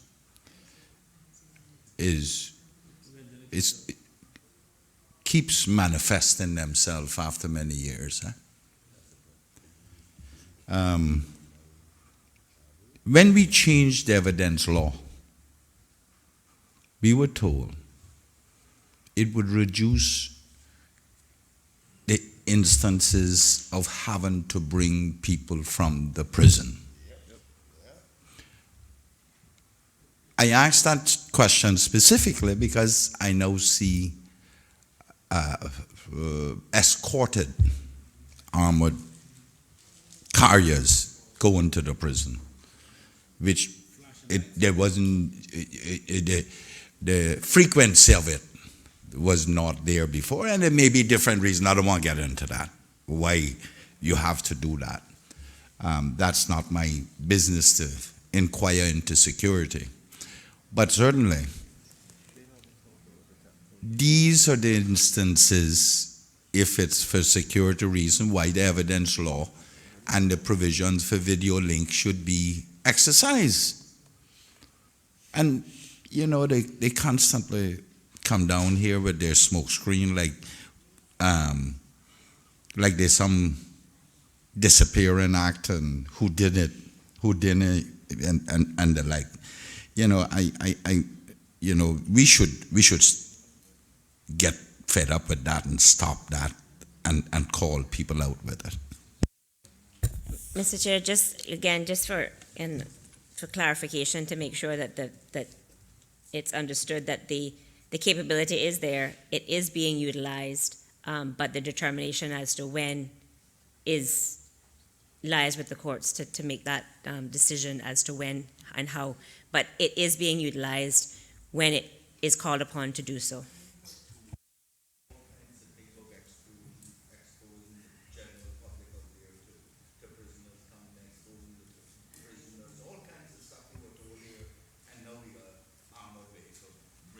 Member for Newlands. Thank you. Mr. Chairman, I wonder if the minister could tell us whether or not the technical and vocational training program is still in place and functioning at the prison. Mr. Chair, have we taken the vote on FSC 34? If not, I would suggest we do, because we're moving into FS3 35 when it comes to the rehabilitation programs, which includes both prison as well as DCR. Yeah, I can wait until we get Are we there. finished with prison service? Yeah, okay. All in favor of FS 34? Prison custodial Mr. Chair. services, 10,707,000. Sorry, did you say that the prison service, this is the last of the prison service, or the, okay. On this vote, FSC 34, all in favor of FSC 34, prison custodial services, $10,707,923 in 2020, $10,949,933 in 2021, standing part of the schedule to the bill. Please say aye. Aye. Those against, no. The ayes have it. FSC 35, correctional supervision, intervention and support services, $12,996,809 in 2020, and $13,720,354 in 2021. Questions? Mr. Chair. Yeah. Go ahead, member for West Bay North. Okay. To you, Chairman, to the prison director.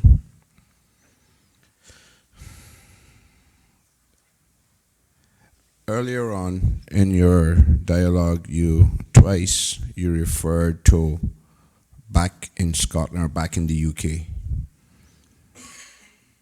Am I right that back in the UK, the prisons are more, when you get to this prison, you'll have more or less the same type of prisoners, and this one you'll have more of a similar type of prisoners? I think that's, kind of reading through some stuff, I think that's how it comes out, that you'll have a lot of like maybe high-level murderers in this one, and you'll have more like thieves. You tend to have them similar to each other. Am I right, sir?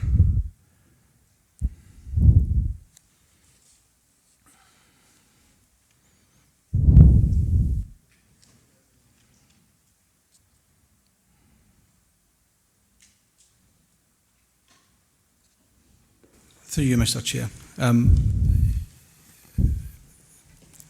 The typical approach in Scotland is geographically it's a bigger place, and it has a number of establishments, not a single establishment. And the approach taken there is not only to have establishments that are particular to specific offence types, but, for example, we will also have establishments that are particularly or specifically suited to prisoners who require supervision levels that are less than those who are still at the dangerous end of the spectrum. Correct. So we'll have open prisons. We will also have what's called community-facing prisons. So a community-facing prison is where the services in that prison are kind of run in partnership and face very much what happens in the community. So there's a service replication. So local prisoners access local services by local providers, and equally the communities are also prison facing in recognition that everyone in that prison is going to be released and therefore is invested in that community. Thank you. So I was right in my research. I had a very close friend who went into your prison and spent about 5 or 6 years. One of the things in talking to various prisoners, and he highlighted something to me. He said, we, the Caymanians, were not taking advantage of the educational stuff that's being given, stuff in the rehabilitation field. He said people who were from outside were doing a much better job of taking advantage of it than we were. He himself, while he was there, got 5 or 6 or 7 degrees in time. How, now that is, at the end of the day, are you going, is it any way possible of yourself working with the courts, maybe on releasing or getting say to people, if you can do, because I'm big on the rehabilitation, that because the amount of money that the member from Button Town West said that we're spending per prisoner is getting out of hand, really. And all of us here would probably prefer to see it spent on education and to save our people from going in there. How are we assessing the risks, identifying the needs, and responding to the individual needs of these prisoners?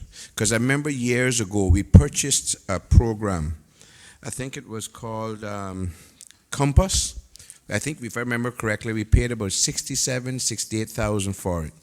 And that was the Correctional Offender Management Profiling for, I wrote it down here, for alternative sanctions. It was supposed to assess the individual risks, individual needs, and create a treatment plan. And to some of our members here, put it in layman's terms to the public, if you have a stomach pain, you cannot treat all of us the same way. And Cayman prison, compared to the prisons in other countries, is small. We may say, okay, 220 people is big for us. But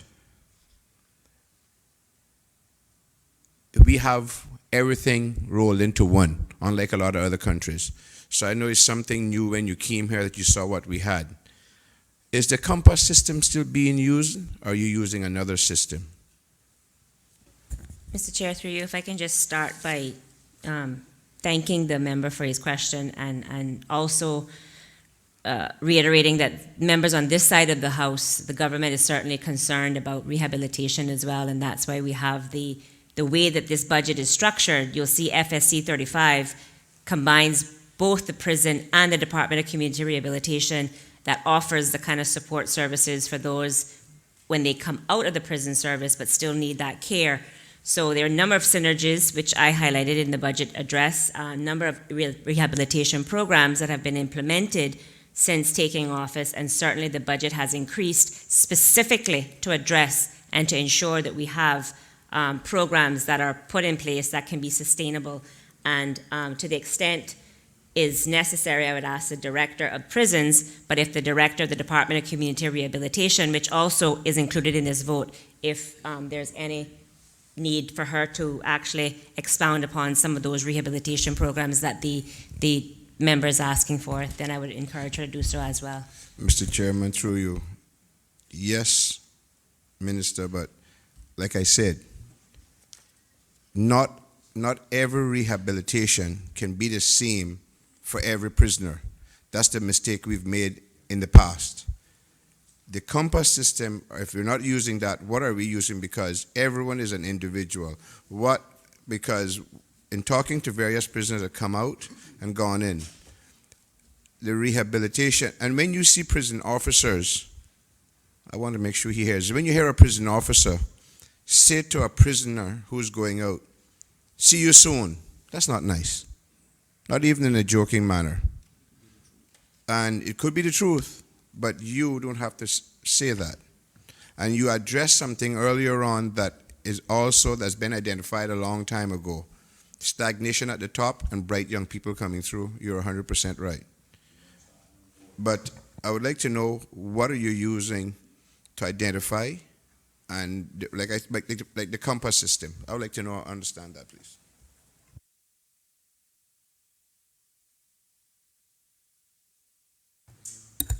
So, Mr. Chair, through you, the director will give the information about the plan, but to also just confirm the view that, yes, it's not a one-size-fits-all model that has been adopted. There is an individualized plan for the individuals involved. Through you, Mr. Chair. Compass is one of many risk assessment tools that are used within the kind of penal framework. One that we also work in partnership with the Department of Community Rehabilitation, and they facilitate most, if not all, of the risk assessments that are conducted within the prison. And the risk assessment tool that is used is called LSCMI, which is the Level of Service Case Management Index. LS-CMI is the name of that. So in effect, it's the same thing as Compass. In fact, it produces the same thing as Compass if it's done competently. In that, it identifies needs that are criminogenic in nature, and it will, as an output, drive a series of referrals which form an individual's case management plan. And then the idea is that that case management plan for that individual will contain the interventions that should really be aimed at driving improvements across a set of offender outcomes. And LSCMI is a tool that we use. Compass is another risk assessment tool that still produces the risk management plan. It's just a different risk assessment tool.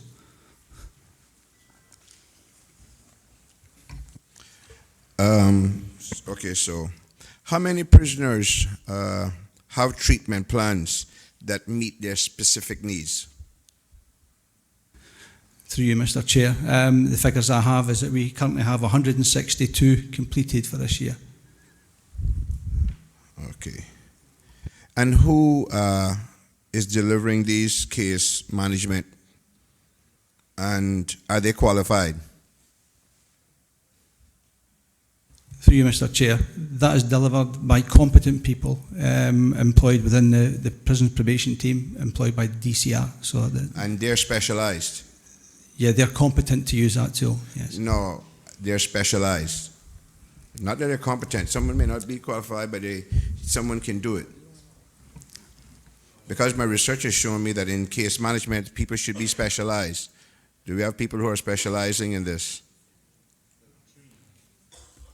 You can tell me they're competent. A lot of people can be competent, but Mr. Chair, through you, I will ask the Director of Community Rehabilitation to answer questions about the services provided by her department in collaboration with the prison service to deal with the question that the Through you, Mr. Chairman, I only need the answer to that question. I'm finished. Someone else can have their turn. Do you have specialized people for that section? Well, that's what I'm trying to do, Yeah, Mr. yeah, Chair, it's just a provide yes an or answer. no. Your questions need to be directed to the Minister, and I will then sorry. direct My to bad. whom Mr. I think Minister, needs to be to answered. the Minister, yes. The answer is yes. Thank you. Thank you very much. I'm finished. Someone else can have their. Mr. Chairman, Thank you, Mr. Chairman. Does every prisoner who's released, do they go through the rehabilitation system?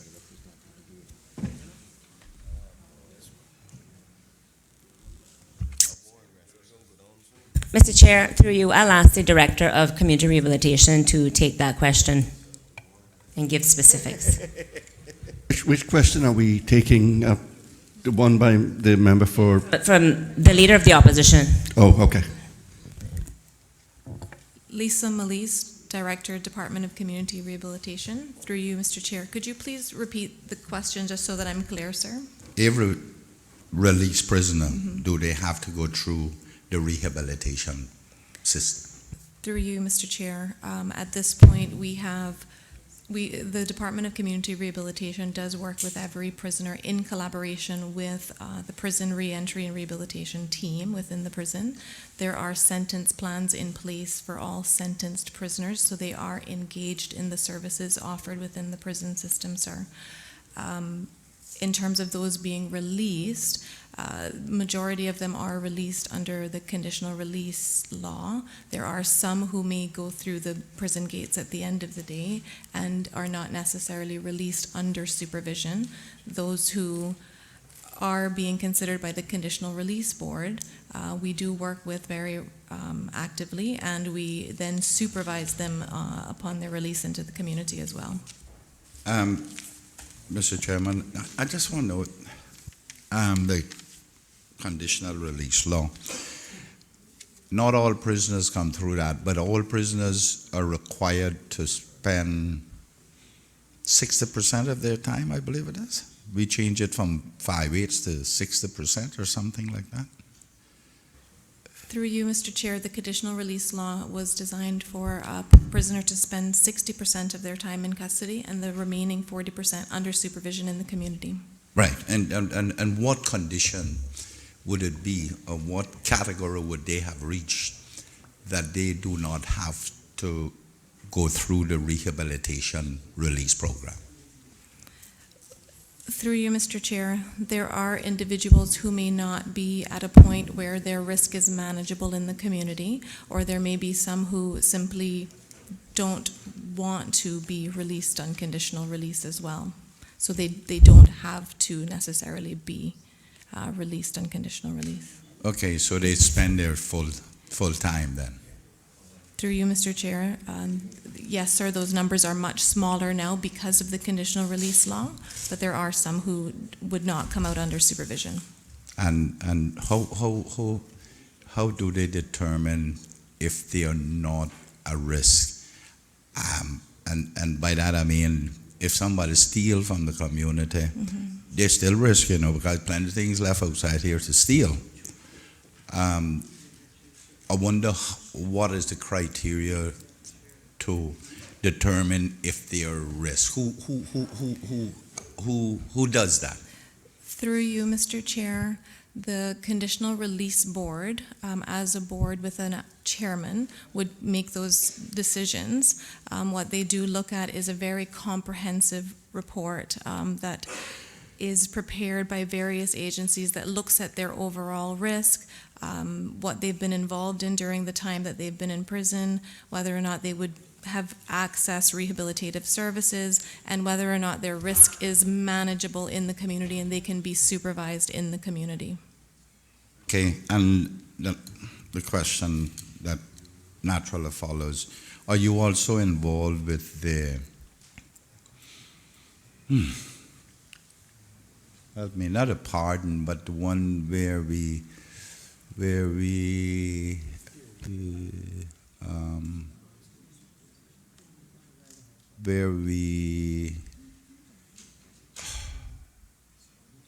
release, clean the record. What's expungement? Expungement committee. Through you, Mr. Chair, we are not involved in the expungement board process. The Department of Community Rehabilitation, we are not. I guess they just check the box exercise. So, how do they do community assessment on those, if you would know?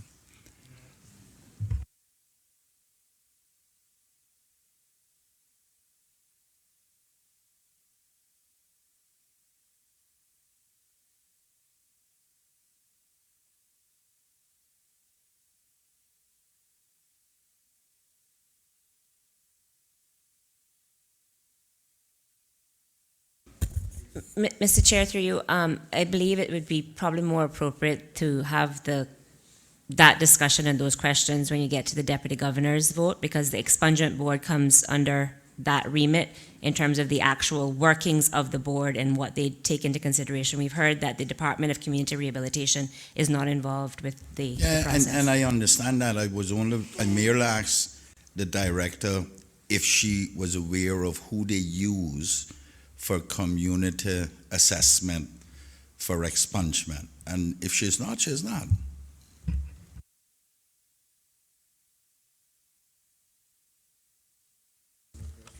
Mr. Chairman, I'd asked an earlier question about the technical and vocational training program that is operated at the prison. Is it still operating currently?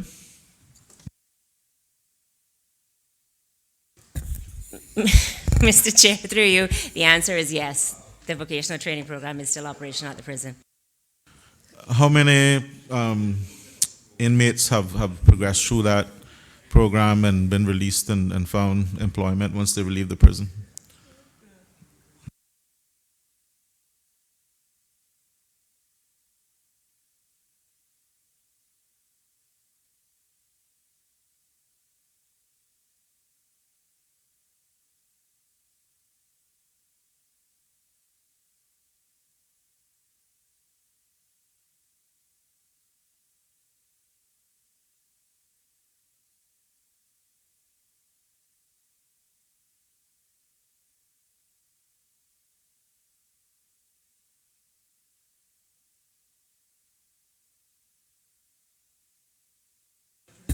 Mr. Chair, through you, I'm happy to provide that information, I think, in writing to the member that because again, the vocational training and then after prison kind of cuts across both the prison as well as the Department of Community Rehabilitation. The prison would be able to give us numbers, but I don't think he has to hand know the numbers that have gone through that, the vocational training program.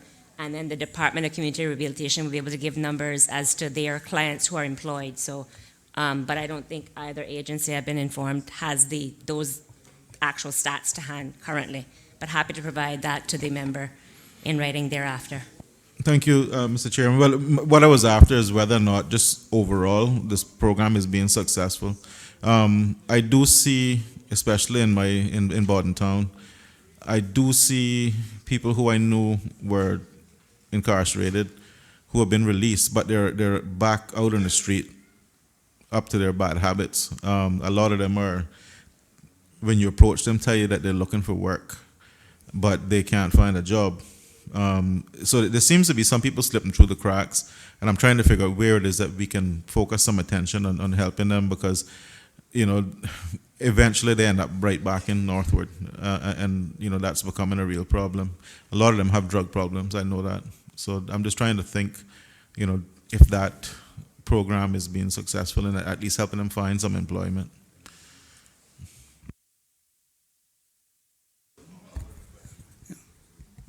Through you, Mr. Chair, if I may make a comment in response, because the member is absolutely right that that rehabilitation is critical to us.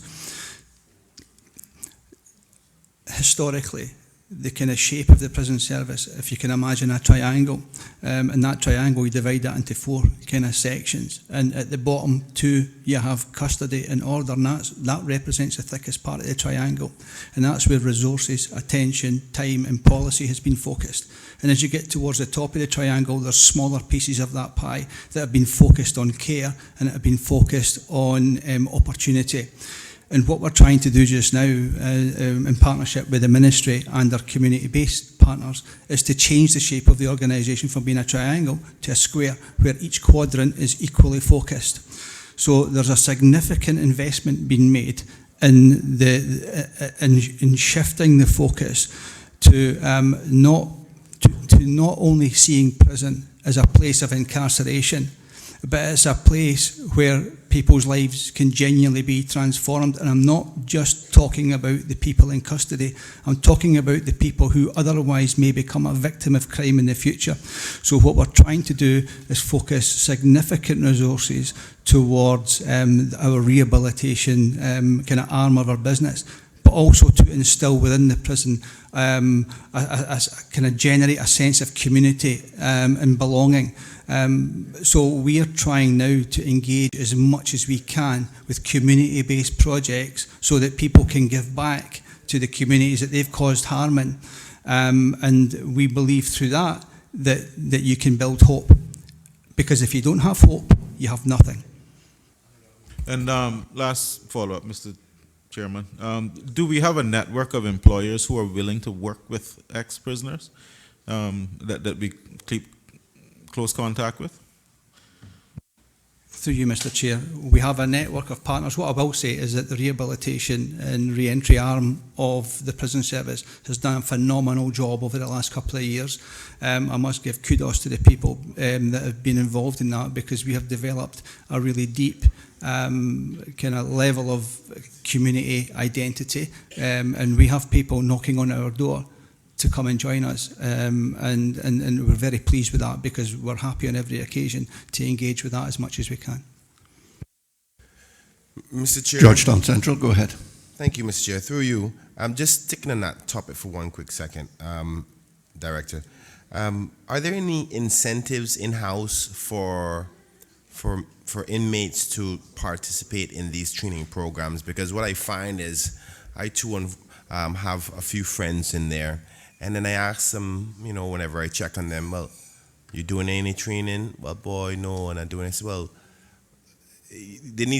sadly, there needs to be something to interest them to get up and be motivated. Is there anything such like that going on right now? Through you, Mr. Chair, yes, there is. We completely recognise that for many people who end up in prison, that what's happened is that the main breadwinner of the family has been removed from that, and that can cause secondary issues. So people who are not in prison end up serving part of the sentence with them. And we're very keen to recognise that if prisoners come into prison and be idle, then they also become de-skilled. So we have been very eager to engage with prisoners to participate in even some of our internal maintenance programmes, because it's easier to pay and it has better benefits for us in paying prisoners to do that work than it is to have civilian contractors coming in from outside, depending on the work, of course.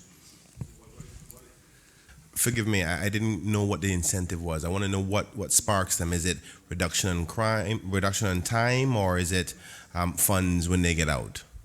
It's both. There'll be pay for the work that they do, but there's also evidence that they can then take to the Conditional Release Board to give evidence of engagement and possibly reduced risk as well. Okay, so there's a possibility. So just based on your feedback, do you see that the possibility of a reduction of time being a strong puller for people to participate, or no? Because the reason I say that is, I think the strongest thing you can incentivize somebody with would be listen, you get less time. So, you know, you complete a program for a year, you can take off 4 months or half a year, whatever, depending on your time served. But I think what I just heard from you is evidence to the parole board for potential chance of reduction of crime, which goes, well, I'm not even sure if I'm going to do it, you know, that kind of thing. Through you, Mr. Chair. That's right. It may well be the major motivation of the individual concerned is to spend less time in prison. I completely understand that. However, that's not my motivation for engaging them with it. My motivation for engaging them with it is for them to be enabled as part of their kind of progression through the system to demonstrate engagement and give the Conditional Release Board an opportunity to look at them in the round, not just in terms of their engagement with work, but other things as well. So yes, the motivation for the individual may be reduced time. Mine isn't. Mine is public protection. Understood. Through you, Mr. Chair, and I think this should be the last one from me.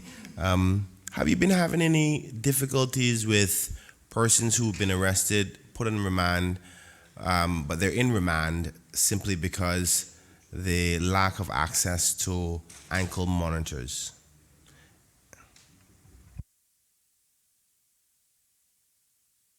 Through you, Mr. Chair, I've got no evidence of that. Sorry, I can't answer that. I don't know. Okay. Well, a quick follow-up, Mr. Chair. I understand from a few officials at the courts that unfortunately some of those ankle bracelets that we have in stock have been used in other circumstances. Say, for instance, the Cuban refugees, for monitoring of them. But what ended up happening is they didn't have efficient enough of the ankle bracelets, which then end up meaning that you had to house them in is it the Delta block or Remand block, I believe it's called.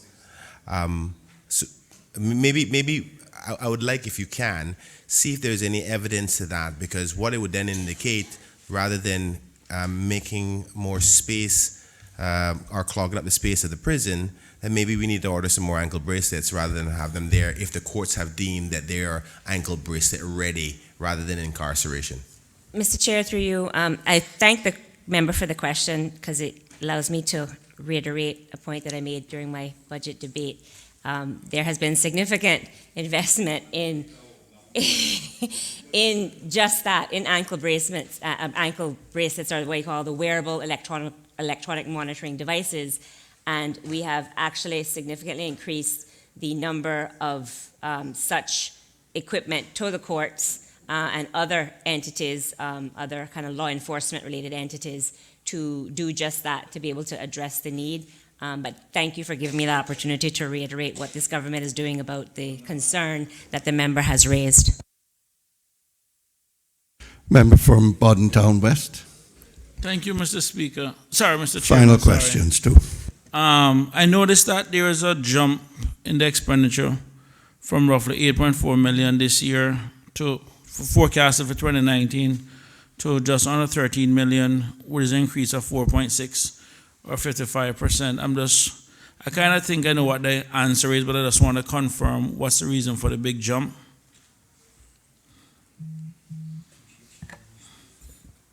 Sorry, if for my own edification, if the member can just repeat the question, I don't think I quite got it. I noticed the forecast is spent on this particular vote is 8.4 million for 2019, but we're budgeting actually 13 million for 2020. So I'm just trying to figure out what it is that is driving the increase by 4.6 million or 55% over the current year.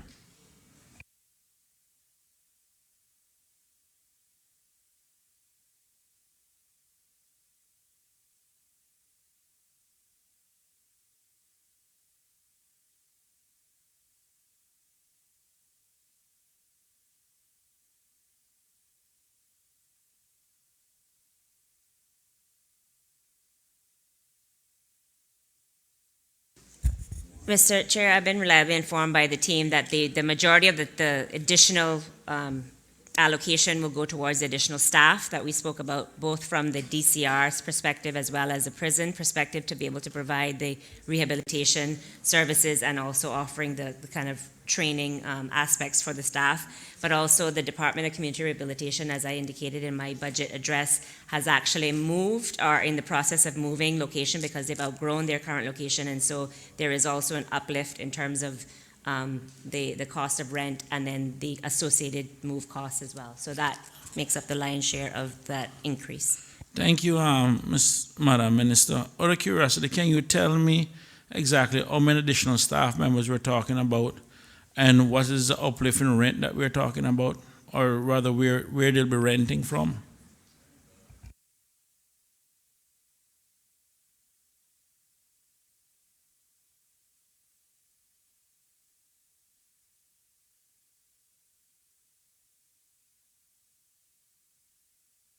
Thank you, Mr. Chair.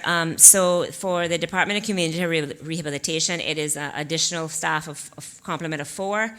The details about the kind of additional rent, unfortunately the director doesn't have that to hand, but happy to provide that information to the member after this in writing if need be.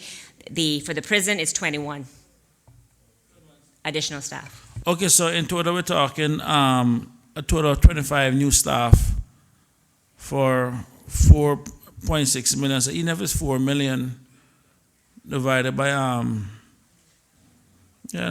guess that would do it. Yeah.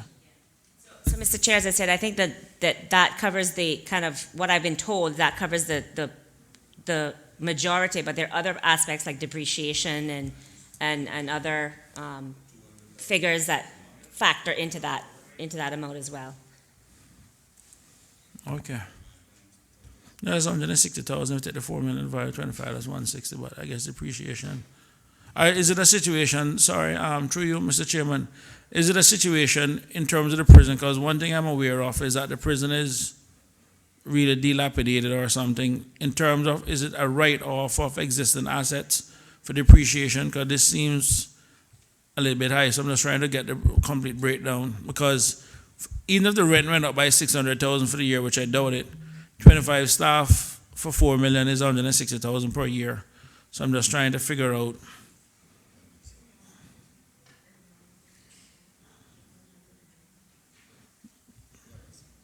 Listen, after Turtle Farm coming down.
Mr. Chairman, just as part of the clarification, there was a reevaluation of prison assets, and which led to an increase for depreciation, which is being accounted for next year, 1.8 million.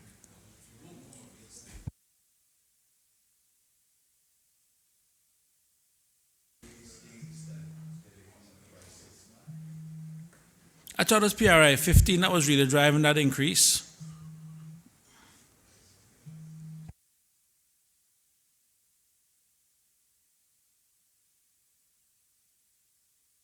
Mr. Chair, can you just repeat that, either question or comment, member? I don't think we.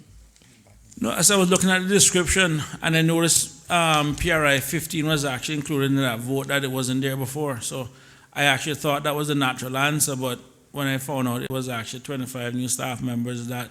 Well, in order to be able to provide some of the services, obviously the additional staff needs to be able to provide that. But I think the chief officer, I'm being reliably informed that it's splitting out the old output into specific outputs, so you can see exactly what is happening under which output. But for completeness, in order to be able to deliver well-being and care in an increasing manner, you have to have more staff to be able to do just that. Actually, I knew what the answer was before. I just wanted to see if you guys knew the answer, because I'd already worked it out. But I just wanted to see what the response would have been. Thank you, Mr. Chairman. Those in favor of FSC 35, Correctional Supervision, Intervention and Support Services, $12,996,809 in 2020 and $13,720,354 in 2021, standing part of the schedule to the bill, please say aye. Those against, no. The ayes have it.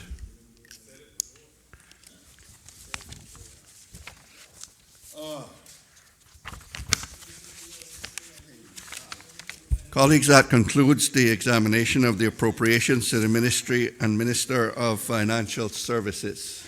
Mr. Chair, I would like to just take this opportunity to thank the staff of the ministry, as well as the members of the Home Affairs team, including particularly the Prison Service and the Department of Community Rehabilitation, who is here. And whom? Oh yes, and I think I thanked the interim chief fire officer before, but if not, I'll do so again, for helping to facilitate these questions, and of course, thank the members of the opposition for bringing forward your questions so we're able to provide responses and further elucidate on the points that the government is doing to address financial services and home affairs related concerns for the country. Thank you all.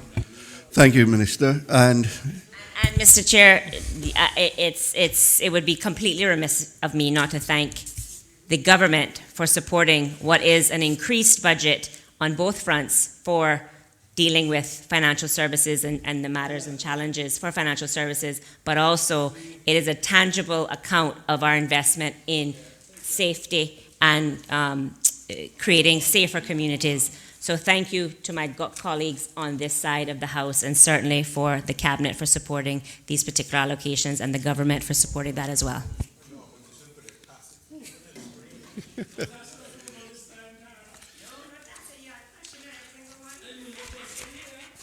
Members, that concludes the deliberations and Finance Committee for today. We will meet again tomorrow morning at 9:30, where we will examine the appropriations to the portfolio of legal affairs.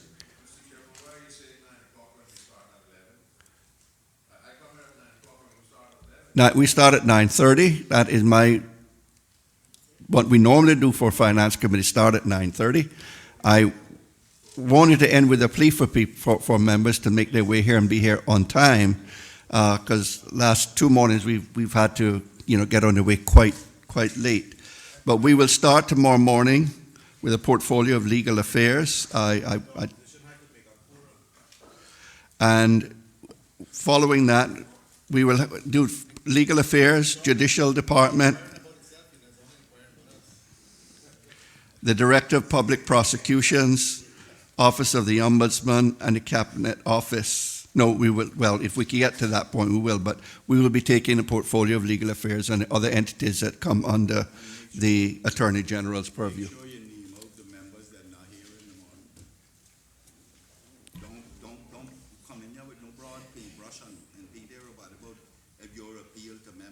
I haven't painted anything to anybody, sir. You said your appeal to members.